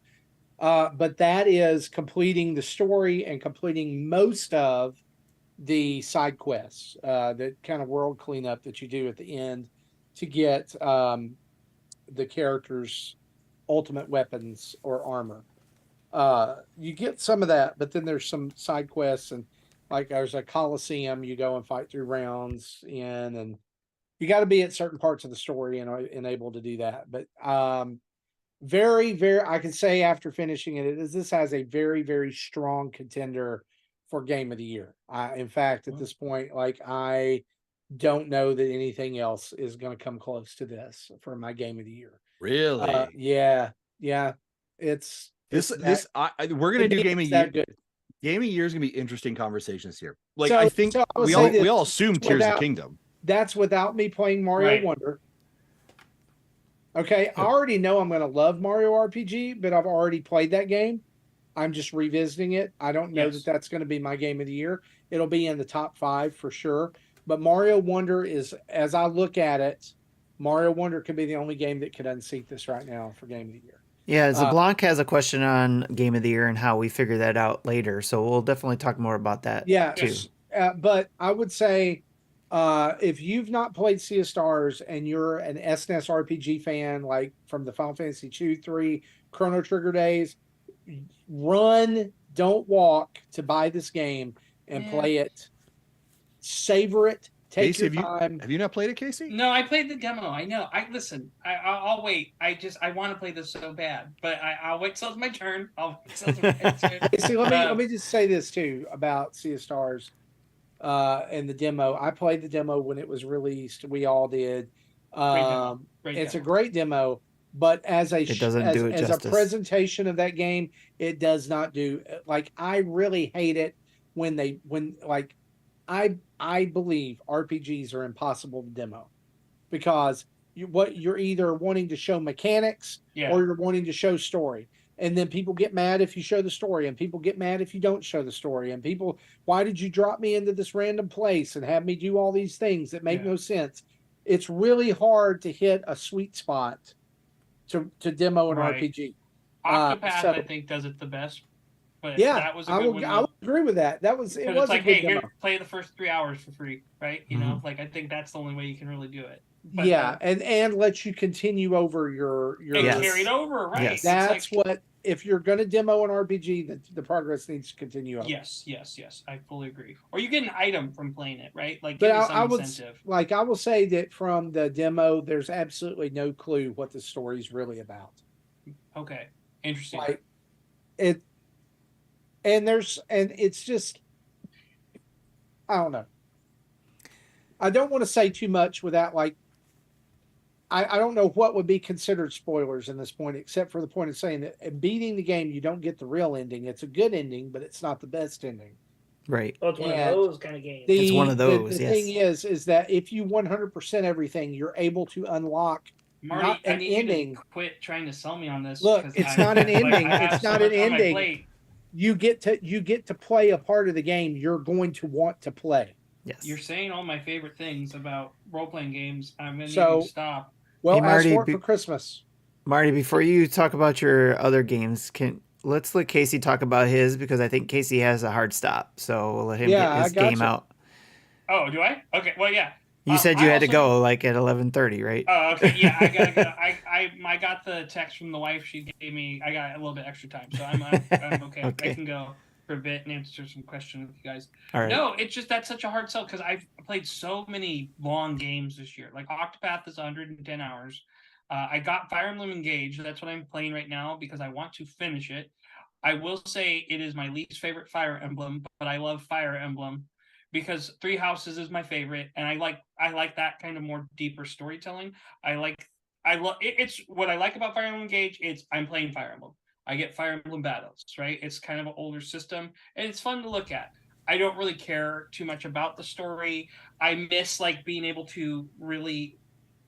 The thing they've taken away from the game that I've liked from Awakening and the new ones is I can really fine tune a unit, or like Three Houses. I'm like, oh, I want to teach him axes so I can make him a better general. I don't like it when they make generals like it's only a armor general that can only use axes.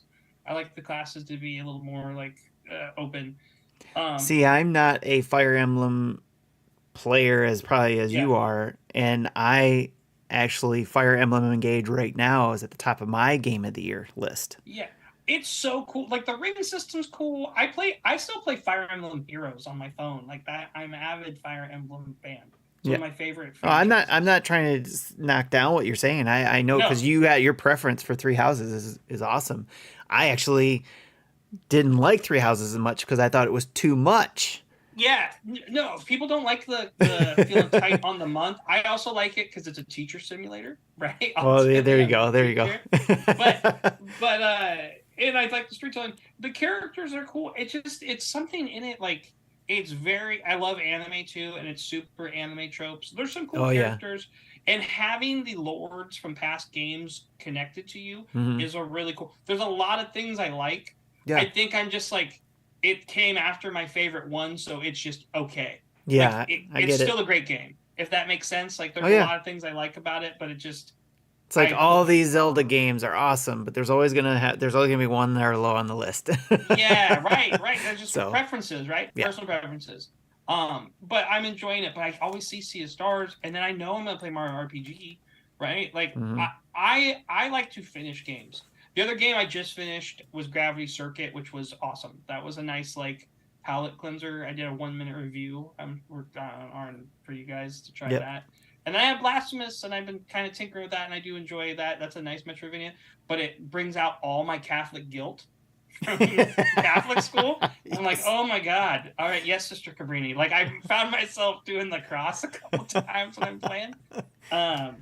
But Fire Emblem Engage is one that I want to beat because I am a Fire Emblem fan, and so that's kind of my like just turn my brain off and chill. That's the other thing I like about. I was in the same boat there too at the beginning of the year. It was like everybody was like, "Oh, this game." I didn't even play Metroid Prime Engage.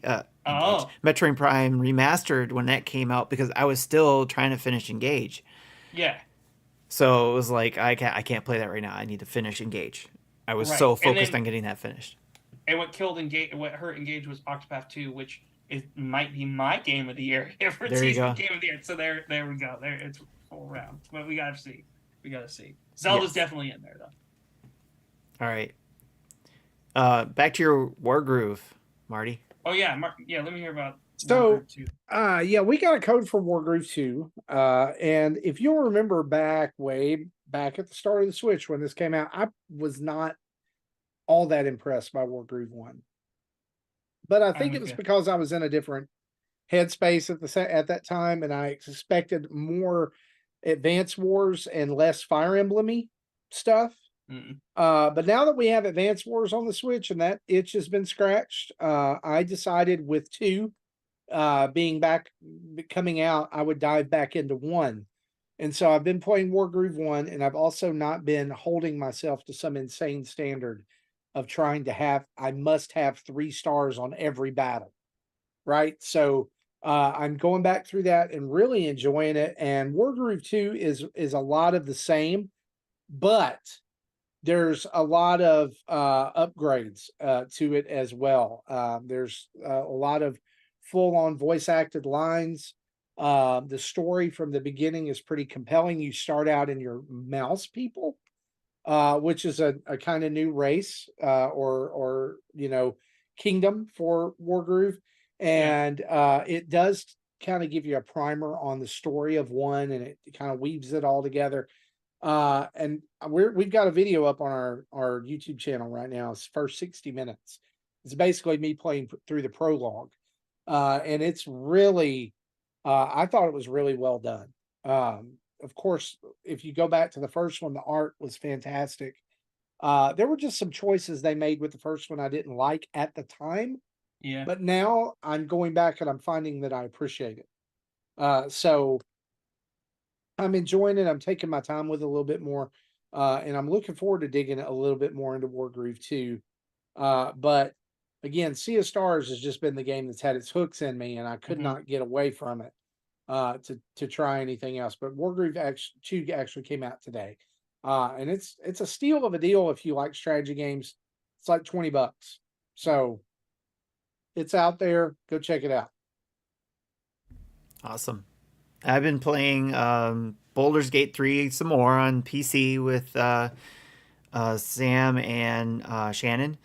And this week this past weekend when we played, I think I did better, but we all woke up and chose violence. So I like killed an innocent bystander during fighting. Just like I was like, oh, that person's standing by lava. I'm gonna go push him over there. And I thought it was because I thought it was a bad guy, but it was actually just a bystander. It's just you're a bad guy. Yeah, so I became the bad guy. Am I the baddie? Yeah, it's that. And there was like it happened too because it was like there was this guy we beat, this bad guy we beat, and it was like, oh, we have to go. I saw something like flash that says go cut his head off, or something talk to me in my ear, go cut his head off and bring his head to so and so or whatever. And I was like, okay, so I went over and started to cut that off, and all of a sudden, like everybody who was helping us turned into our enemy. And I was like, what just happened? So we had to go fight an extra battle. And it was like, Sam and Shannon were like, what just happened? Why are all these people who are just helping us are starting to fight us? And it was like, I chose violence. That's why. So two things. I decided to start a war with the people that were helping us. And then I decided to push an innocent bystander into lava. So Tim, you have gotten the full D&D experience. I want to let you know that is the game in a nutshell. Yes. Yes, it is.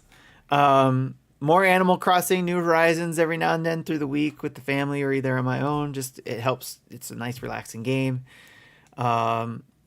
Two games that I've played that we have a let's play and a first look at on our channel. Neon Blight is one game that I've been playing. It is a what do I want to call it? You're a merchant who has a store. And you have to sell guns. So you're a retired cop who goes into the city and you want to be able to retire. So you're selling these weapons in a cyberpunk environment. And it's kind of like a top-down, old-school GTA kind of feel to it in a way. But it's also kind of like when you go to the outer lands to find weapons to sell, it's top-down and dual stick control, because you aim with your right stick, you move with your left stick, and you're killing all these like zombies and creatures and all that kind of stuff, and but at the same time you find these places that are selling weapons, and then you can turn around and use them yourself to get through these levels, and then when you get back to your store you can sell them off and then be able to make money. So I just thought it was a very interesting combination and thought it was cool. So that's why I decided to take that code and show that off. So again, Neon Blight, go check that out on our website. Also got a code. We got a code for a game called Fresh Start. Kind of reminded me a little bit the video of Power Washer, because you're cleaning things, but you're cleaning the environment essentially. So Fresh Start is basically you get a tool that does everything. It's a vacuum and it also a power washer. And you use it to clean dirt off the land. You can water plants with it.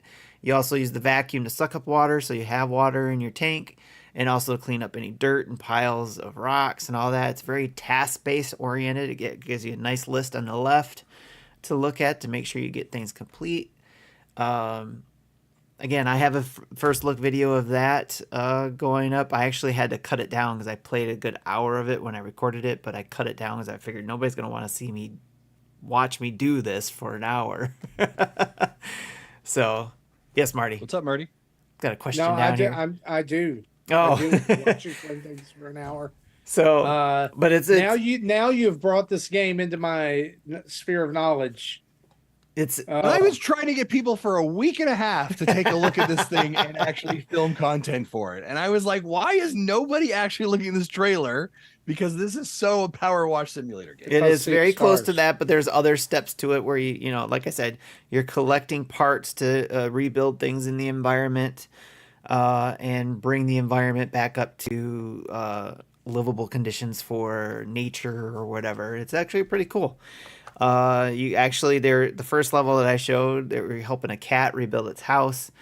It was a train conductor cat. It was quite cute.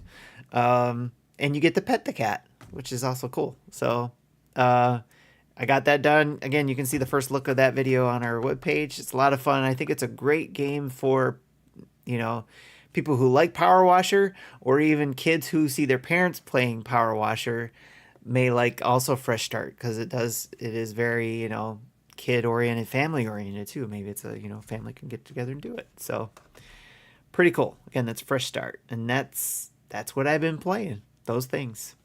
Nice. Cool. Well, guys, let's head in and talk about or turn on the community spotlight. That's what we're doing. You can do it, Marty.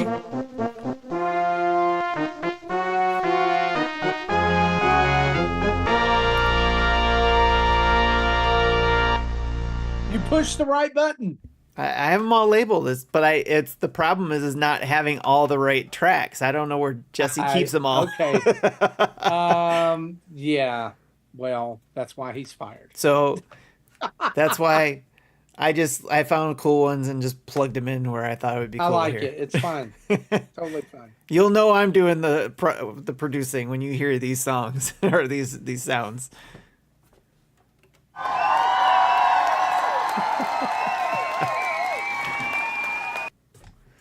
All right. Well, that's we got our questions from the community, which is the first one, which I talked about earlier a couple times. Zablanc asks, when deciding on your game of the year, what's the top requirement for eligibility? For me, it's simple. It has to be a game I couldn't put down, and when I was forced to, I was itching to pick it back up. Graphics, music, story, all of that takes a backseat to a game I couldn't stop playing. Jesse responded actually to this question. I'm kind of thinking the same as LeBlanc. If it's a game that I want to prioritize playing over eating or sleeping, it will rank higher. Casey, how does this sit for you? Like, what does it look like for you for game of the year as you begin that contemplation? I want to beat it, right? Just so if I give my all on it, because sometimes like a game can be really great and doesn't stick the landing, you know. But also it's about it's my game, right? Like I watched like a lot of like Giant Bomb. They did something different. What's the big thing they do in Europe every year with like Will Ferrell had the movie? Oh, why can't I think of it? Eurovision, right? They did that where like each game had so many points based on where they ranked it, and that's how they chose. And I like that kind of system because it's not people fighting over what's top game, right? Like it's a community effort for a group. But as a personal choice, it's how does it make me feel when I play it? Like which one am I thinking about throughout the day? Which one do I like? Oh man, I love the story. Because like for some games, it could be I really love the gameplay and I love the gameplay so much, like the Turtle Shredder's Revenge. I just because of the gameplay and my love for Turtles, it was in my top games of the year last year, right? But a game story can take a really long way. Live Alive was my game of the year in 2022. Just because of what it does as a story, and then when you think about it, SNES, and just again, it's like, man, this was and I had played Triangle Strategy, and I did every ending of Triangle Strategy. I had 140 hours in Triangle Strategy, which I need to go back because there's free DLC. And everyone thought that was going to be my game of the year, where it's like it did a lot of great things. Where Live Alive was so tight, so it's got to be a whole package too. Like it doesn't have to be graphically the greatest, but it has to have a style to it. Like, do I enjoy looking at it? But ultimately, it's just, did it make me happy? What game made me the happiest this year? Which game do I have the best memories with? And that's how I choose a game. Yeah, I think that's spot on, because I was thinking about this earlier. Like the game of the year conversation this year is going to be spicy, right? It's going to be Spicy. It's gonna. Well, the word I wanted to, the word No, it's the right I word. said It's the right on word. was toxic, and then I thought, no, it's spicy because there's going to be a lot of people who have a lot of really strong opinions because Right. there's a lot of really good games in consideration, right? You've got Tears of the Kingdom, you've got Baldur's Gate, you've got Yeah. Starfield, Starfield, Diablo Diablo 4, 4. I think Jedi. this You're year, gonna have one Jedi. Jedi Survivor. So Um, here's my thing. This is the best analogy that I could so come many up good with games this earlier. year. Is that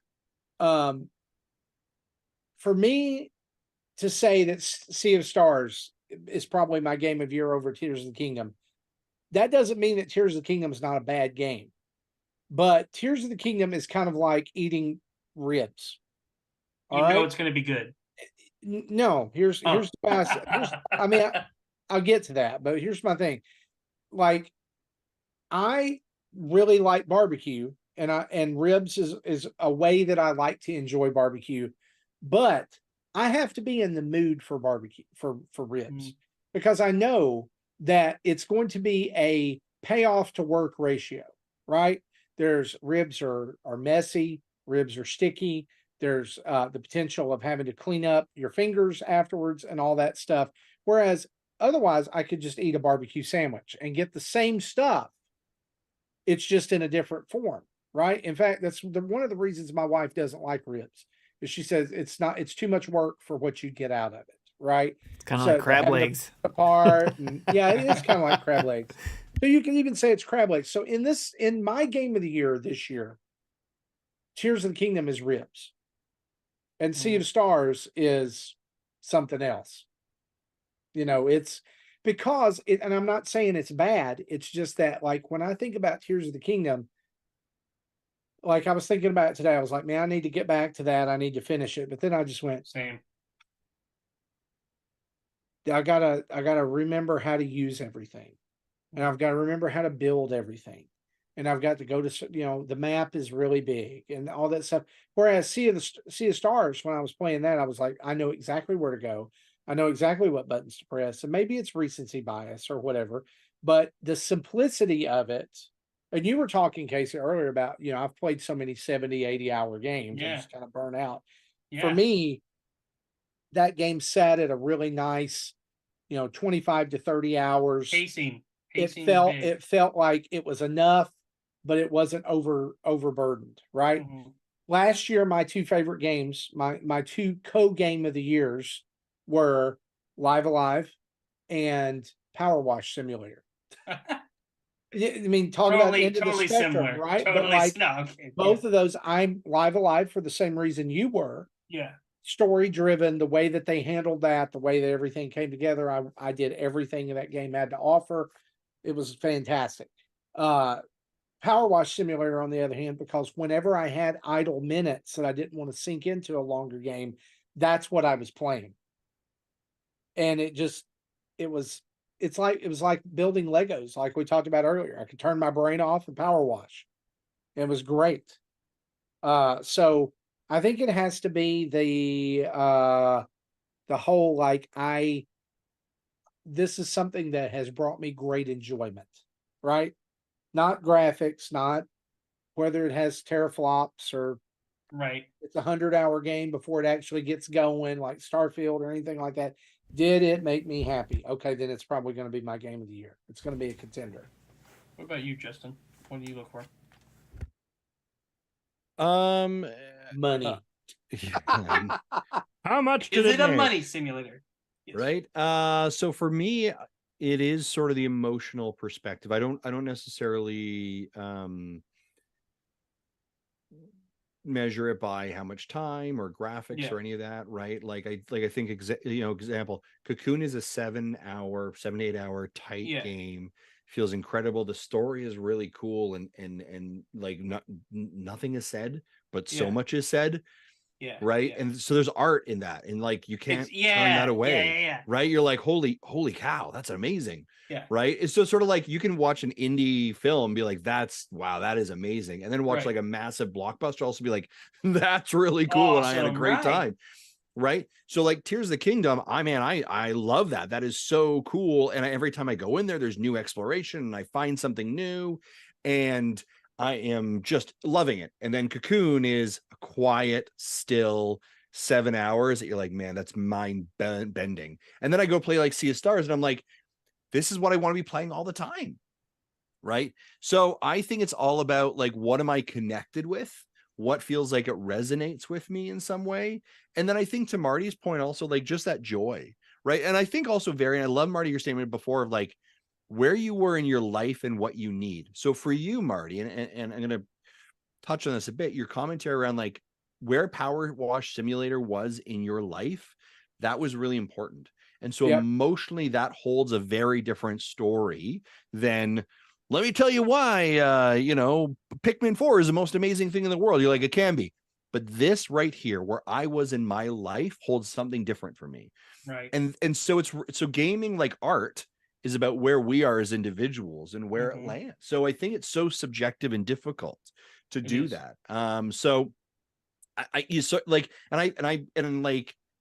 and there's a ton of games that I haven't played, right? But it's also like, that's as our job as kind of pundits, is like, in my scope of things that I have played, here is what I think are the best ones.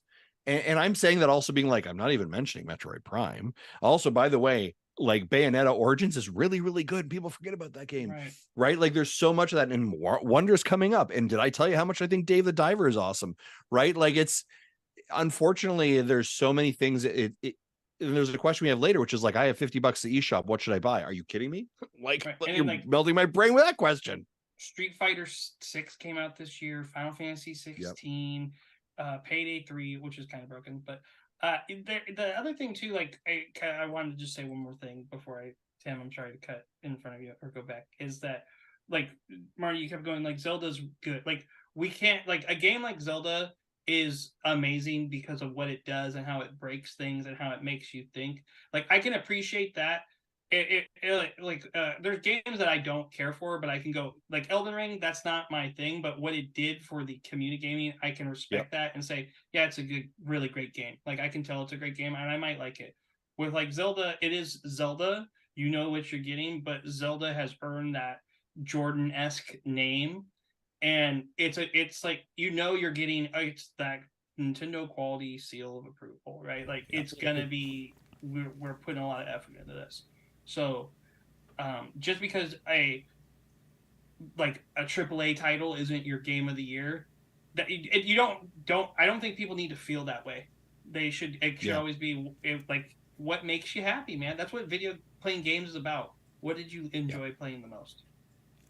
Agreed. Yeah, and along the Zelda lines there for Tears of the Kingdom, I think that I have a ton of respect for the amount of work they put into that game and developed, and it not, for the most part, break. Like I don't know of any other developer that could have made the mechanics they made in that game without it coming out broken. So to me, that is like if there's a kudos for a game that could be a developer game of the year, that would be that for that. But for me as a player, I'm kind of burnt out by Zelda. So I had to take a step back because I had it took me 5 years to beat Breath of the Wild. It took me a long time in and out of that game, and then finally got it beat before jumping into this. And it was just like, I love it, but I'm not ready for it. It's like and I'm ready to take on these other things. So time and place, I'm not in the place for that right mindset. So maybe by the time I play it, I'll be like, oh yeah, that was a fantastic game. But I'm just not in that mindset right now. For me, and last year for me, it was Inscription. And the reason why that game was game of the year for me was because of the uniqueness. And I think uniqueness for me is part of that formula that you guys all talked about game of the year for you guys. I have all those same things, but uniqueness, like what was there something new that I've never experienced? Maybe you did or somebody else did, but I didn't. It wasn't for me. It was something new to me, or something that really, like Justin, I think you said, resonated with me at that point when I played it. That I account for when I think of Game of the Year as well, along with all those other things you guys mentioned. So I agree with all those things 100%. But uniqueness will jump out as well. Like for me, what seems to be at the top right now is probably Cocoon will be in that discussion, Sea of Stars, and again, Fire Emblem Engage. Because of the story, there were certain things that happened in the story that I was just like, oh, wow, that was cool, you know? And then also the way that that game played out, for me, like it was flipped for you, Casey, where you wanted more of something else from Three Houses, where I wanted less of what was given in Three Houses, and I got that in Engage. I got more focused on the combat and less on the connections and all that kind of stuff. So, but yeah, kind of, I guess, a hint into what we're all thinking for our Game of the Year talks at the end of the year. But I'm just putting on a giant wheel and spinning it. Yeah, that wins. We're going to go with that. This year's winner is Overwatch 2. Great. That was a great question. It's a deeper topic. I'm sure we probably could have made that a discussion point today. Mecha asks, can a cute Pokemon alter your thinking of Pokemon? I mean, I don't know if this is a spoiler or not, so apologies if it is, but look at Agripon. Ain't he cute face enough for you to get the DLC? Ogrepon. Okay. Ogrepon. Oh, I don't know if he spelt it correctly. So he did. He did? Yeah. I'm seeing Agripon. Ain't his cute face enough to get you to buy the DLC? And we are going to turn to our resident, dialing in from afar, our resident Pokemon expert. We have Jesse Waldack on the phone, and he says... No, I still have no plans on buying the DLC. Fix the game first, you cowards. Yeah. So that's nope.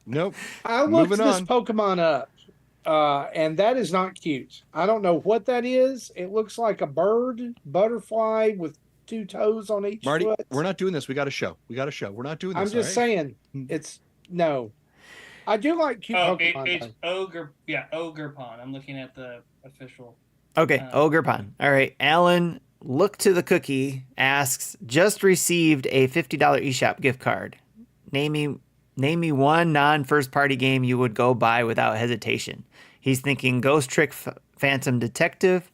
This is a discreet way of asking what are some of the games you recommend currently. We've got thrown out there. I said Sea of Stars.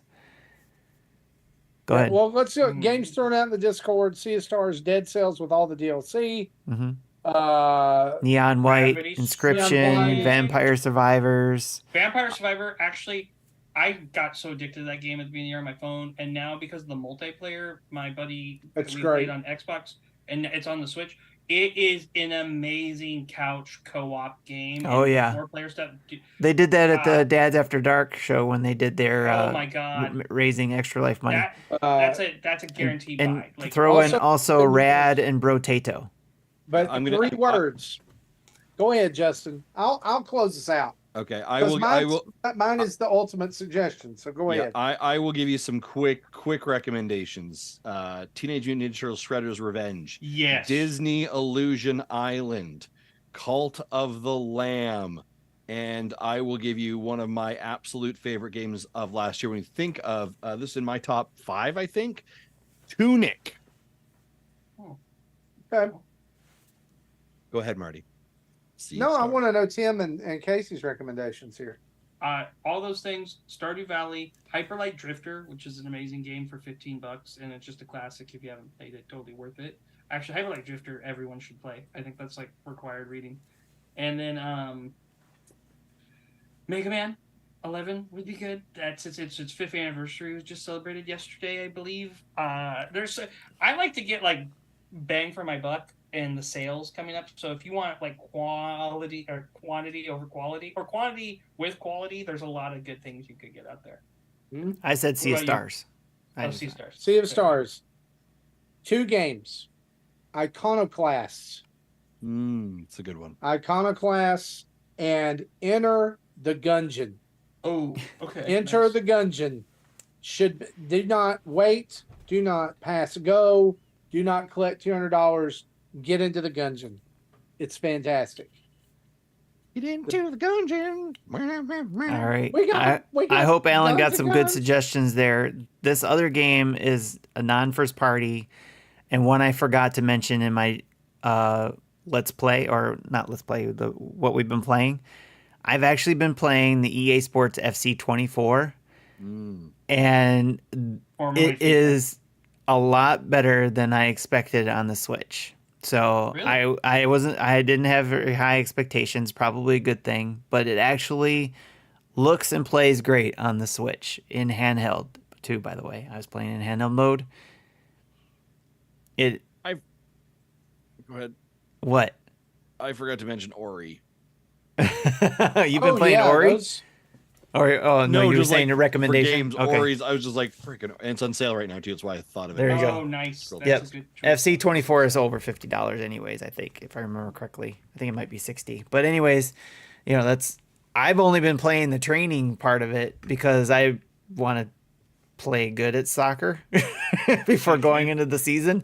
But it's as we learned at our Nintendo event today, and you will learn when it was announced, it's released in parity, I think is what the word they used, with the other versions that are out for the PlayStation and Xbox. It has all the same stuff, which we never got before on the Switch. We always got that legacy version.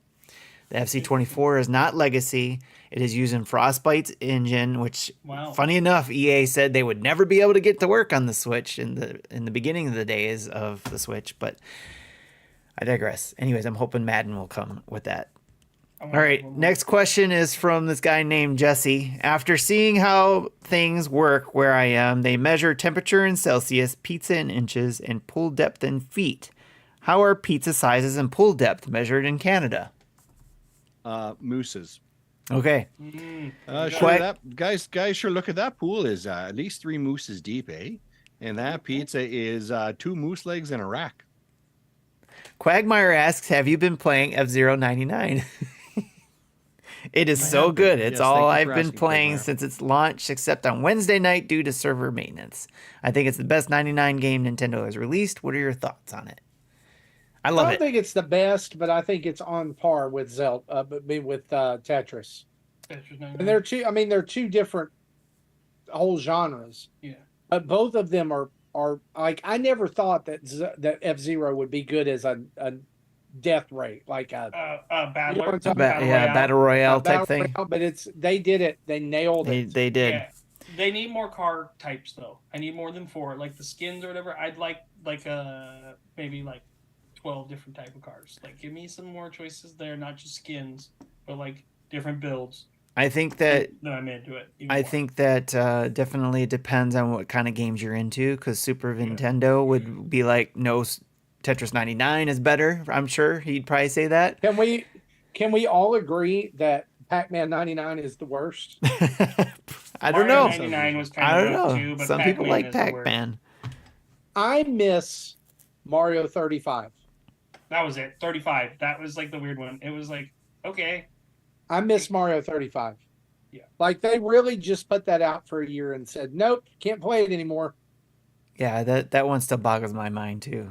But maybe they knew it would people get tired Fun of it or formula. something. It was good. All right, 16-bit Nomad asks, what's the one thing that Nintendo could do that would cause you not to buy their unannounced but coming next-gen system? I would be hard-pressed to pick up one at least day one if they did not have backwards compatibility, or if the system did not have physical format for games and use an expensive proprietary storage system. Yeah, I believe I have said to this group of people before, if they do not have backwards compatibility for my digital purchases or a slot for my cartridges, just an out. All right, I'm not going on this. I'm not going on this Ferris wheel again. I'm not doing this thing again. Like, you can't do that to me. We're not doing it. They can't do it anymore. It's not acceptable. Like, let me carry it. It's a digital file. You guys can run it. Like, we know what you can do. Yeah, we've let it slide for this long. That would be my hard I think for me, it would be all games or cloud games. Yeah, well, that's fair. Yeah. Even if I'm supposed to get good internet later on this year, I I don't think I am fully of the mindset that not everything has to be connected to the internet all the time. The other one I would say is if you keep your shitty Joy-Cons the way they are. Yeah. Yeah. I should not be going through Joy-Cons the way I am. Literally, I have 4 pairs in my house right now, and 3 of 4 of them all drift. Yep. Yep. And I'm like, I don't know whether I should just send these in. My wife is like, why don't you go buy another pair? I'm like, that's not the They're point free. here. It's free to send it in, right? I recognize that, and I've sent them in too many times, Casey. Yeah, no, that's the most correct. You had to do it multiple times.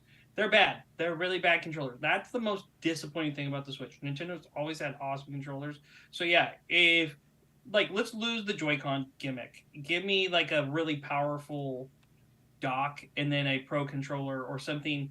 This is bootsy. Yeah, I disagree with getting rid of the Joy-Con thing. Make it better, yes. But the Joy-Con has come in handy for my family to be able to play quickly, even when I taken it to New Year's Eve parties, it's been come in handy. But it can't exist in its current state, right? Like that's what I'm saying. Make it better. Yes, I agree with that. Yeah. Make it better. Yeah. It has if they had like a deluxe Nintendo official Joy-Con that is like for bigger hands, right, that lasts well, then I'm fine with that. But right now, like if like my daughter's like, hey, you want to play Fortnite together? I'm like, yes, but I definitely don't want to play this in handheld. Like I'm not no, we're not doing this. I like primarily am dock played. So like what I play in handheld actually is determined by the Joy-Cons. Yeah. We need to get one of these too. Right? Yeah, like I'm like I will play a Sea of Stars, right? Or I will play but I'm not playing a Twitch-based shoot. Like I'm not playing any of that. I'm not playing anything high intensity, and I don't want to ruin my experience. I wouldn't play Smash. Mario Kart even sort of frustrates me. Like it for me. Like my system is primarily docked. Very rare do I take it out and play it not docked. All right, next question. Most Bankins asks, with PS Plus, Game Pass, Ubisoft Plus, and other subscription models that are seemingly gaining traction with consumers, besides NSO, what would your version of that model with Nintendo look like that you would be excited to see? Day and date? Would it branch out beyond Nintendo's own devices, such as mobile or PC, perhaps? And what would you price point it be? What would be your vision of it that would get you excited? Can I just say that I know this is not answering the question, but Casey's giggle when you read his name is my favorite thing on this episode. Yep. Because he has my favorite name of anybody that listens to the show. It's a good name. It's silly. Most Spankins. It reminds me of, I saw a poster recently of local wrestling event, like local, like it's like the high school rural gym, area, yeah. And there was a guy that was going to be there, and his name was Mr. Smackins. Love it. Yep. He may be in a tag team with Most Spankins. They should be. I don't, when I think about this, Nintendo, I don't know that is ever going to embrace the play on mobile like PlayStation and Xbox have, because that's their way of having a Switch.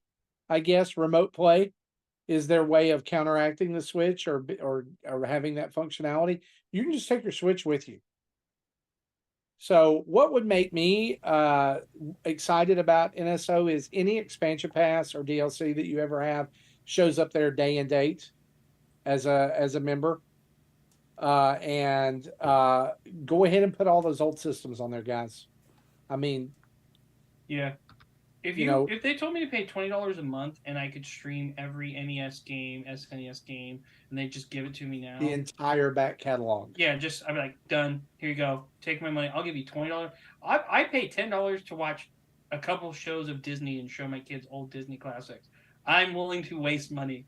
I'll give you $20 for classic Nintendo games that I don't have to buy. We talked about that when Virtual Console went away, and we were expecting what we were trying to figure out what Nintendo was going to do next. We talked about that Netflix potential. Yeah. And everybody is always talking about, I will pay the money to have Netflix access to whatever classics I can get my hands on. Mhm. Yeah. And I mean, Microsoft wants to buy Nintendo, right? Like Phil, like that email Yeah. came out where he's like, and I think they offered 54 billion, and Nintendo's like, you. Here's the merger that makes the most sense to me, or a partnership. If Nintendo and Apple got together, just because of how they run their business models are similar, and like everything's in house, we do things here, and Apple needs a gaming division. Here's what they do: we want to make. Apple says we'll make the console, we'll make the hardware. You are still Nintendo, you own the software, but people can play Nintendo games on our PCs. Casey, do you really think Apple needs the gaming division? Yes, because here's the thing: I play Baldur's Gate on my Mac, and like I wanted to play Diablo 4, and like not only on Windows. So Apple, if like I use a phone, you can play everything on a phone too, right? Like that, Nintendo can make more mobile games. It's just it's right there. Like they make so much sense together to me, right? You know, like as like a hipster gamer guy, and you know, I think it would make Microsoft obviously mad, but Microsoft, like I think they want to try to get Game Pass on Nintendo, and Nintendo's not going to have that because it's why would people buy? Because Nintendo makes money on, hey, remember this game that came out last year? We can play it on Switch now, and everyone can enjoy it. That's been the beauty of the Switch. Well, we talked about actually them partnering or merging with Apple back before the Switch came out. Yeah. Well, here's the crazy part. In a 2021 comparison of gaming companies, Apple is actually the third makes the third most amount of money. It is Tencent is number games, right? Tencent is number 1, 2 is Sony, 3 is Apple, 4 is Microsoft, 5 is Google, NetEase, Activision Blizzard, then Nintendo, and then EA. And Nintendo's doing this all on their own, right? All those other places have access to it. Imagine just being able to do the cloud streaming onto your iPhone of your Switch game, and it's exclusive with them. Nintendo. Here's the thing: Nintendo won't ever outright sell to Apple, but they would get into a partnership with Apple, I think, and saying like, and Apple would have to be like, Nintendo is Nintendo. They make our games that we can play on our system, on our phone. You can do these things on there. Right, like it's just another place you can play Nintendo games, but then you get access to Apple Music on your Switch. Like, let's get Apple stuff on the Switch. Let's get Apple stuff on the Nintendo stuff. Right, that makes more sense to me. A partnership, not a buyout. I don't know. Nintendo's history with partnerships like that does not. I know Sony ruined it for everybody. yeah. I'm looking at you. Somebody always gets burned, or Nintendo always Nintendo. Doesn't. They get out of it because they don't get the most money out of it. So the guy can dream. Yeah. No, I get it. It makes sense. Believe me, because we talked about it before for sure. So it makes sense. I'm wondering, Tim, as we look at like run a show right now, maybe we want to bank some of these other ones. Hey. Questions? We got 4 questions left. You want to bank them? Bank them or like speed them. Well, let's take. How about we take one more? All right, let's take this last one. Mikey Dreamer asks, "Why do you think, aside from Hulu and YouTube, we didn't get any other streaming or video services on the Switch? Is that on Nintendo or the streaming services?" Haven't they said before Netflix says it's on Nintendo and Nintendo says it's on Netflix? Yeah, there was a comment. I remember that. Yeah. Early on in the Switch's life cycle, maybe a year or two in the Switch's life cycle, people were like, well, Hulu's on there. I think Nintendo's got issues with Netflix because Netflix was like, we're going to do a Zelda show, and Nintendo doesn't like it. Like, hey, Nintendo likes to control their PR cycle, right? That's the whole thing with them leaving E3, and Netflix made a big no-no, and Nintendo forgets no enemies, right? Like, and in Netflix, like, no, I don't think you'll see that. I think Hulu maybe, but like, here's the thing, man. Like, Nintendo's like YouTube makes sense for a lot of reasons because Nintendo has their stuff on YouTube. I don't know. It doesn't. It just. I'm not going to use my Switch to watch a system, or watch something. I mean, I use my Switch to play games. You know. Yep. All right. I think we actually can knock these out because we already talked about a lot of these. So there's a couple of these we can knock out real quick. The one for Koopa Kid 80 Lego and Nintendo one, he asked was what other company brand would be able to build a successful partnership such as this with Nintendo, and would it have to be a toy brand? Any other brands to work with? Nintendo's worked with a lot, so McDonald's they do good stuff with, right? Yeah. They did some stuff with Vans, did some shoe collaborations for a while. Were pretty sick. I would love to see them revisit the Vans collaboration, actually. Yeah, I wish I'd pick some of those shoes up, actually. Pokemon had these really high-end, like, nice dress shirts that they discontinued, but people saved the prints. I can't remember the name of the company, but you could get these really cool prints, and they're nice button-up, like, work shirts that have... Was it really Results?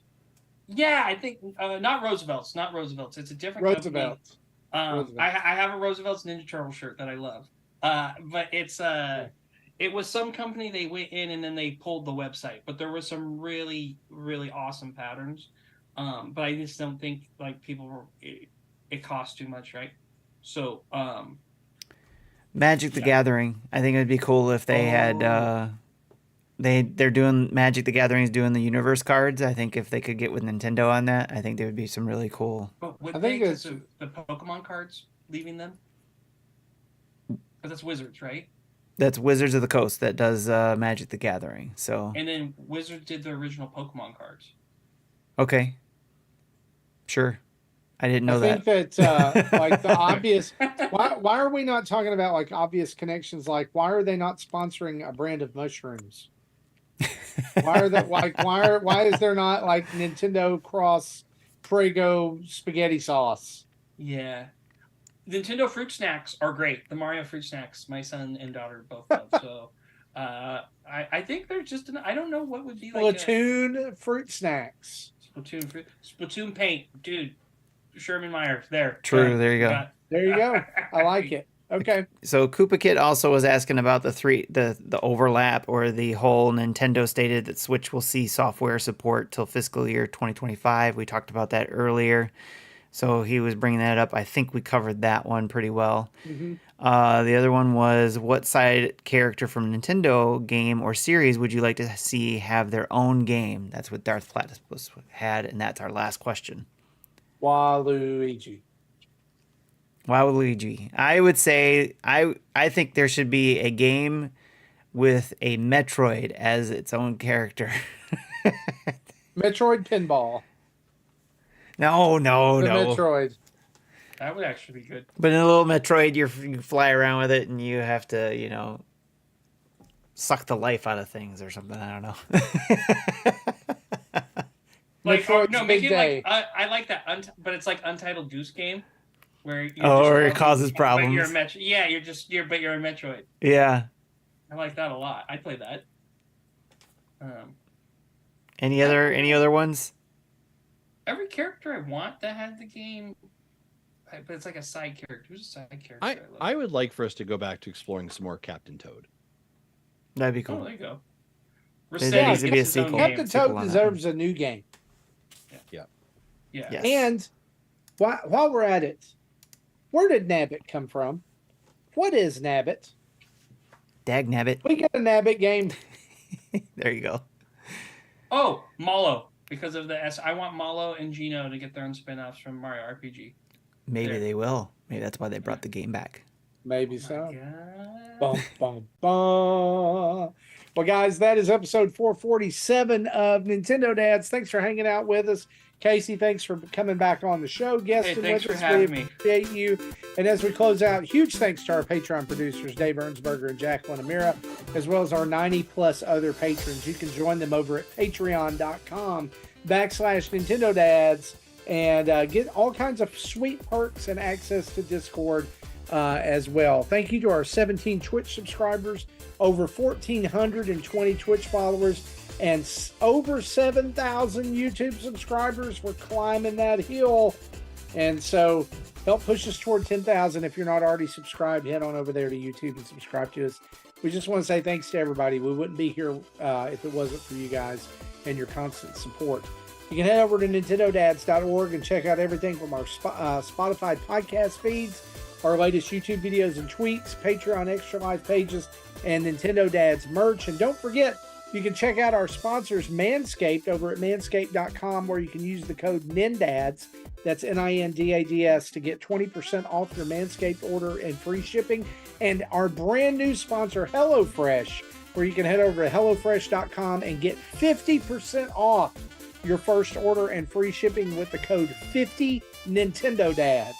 That's 50 Nintendo Dads. Go get yourself some awesome food over at HelloFresh.com. You can contact us in most places by typing in Nintendo Dads, social medias, all those good things, or you can email us at nintendodads@gmail.com or call in and leave a voicemail, 929-25-NDADS. That's 929-256-3237. We'll play your actual voice on the show. It means you get to be a part of the show if you call in. Big thanks to OC Remix for the music used throughout the show. And reminder, wherever you hit us up with the audio version of the podcast, whatever your podcatcher of choice is, please go in there, leave us a 5-star review, leave a comment about what you like about the show. It helps push us up the rankings. It helps more people find us. Guys, it's been a great night. Enjoyed hanging out with you. This has been episode 447 for me, for Tim, for Justin, and Casey, and Jesse, who's in Delfino Island. We'll see you next time. Bye-bye. Bye. Bye-bye.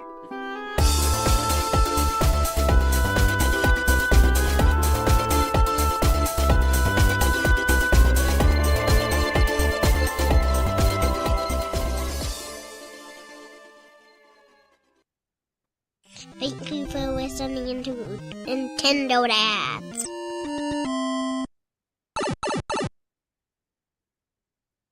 No quotes, no nothing. It's cool.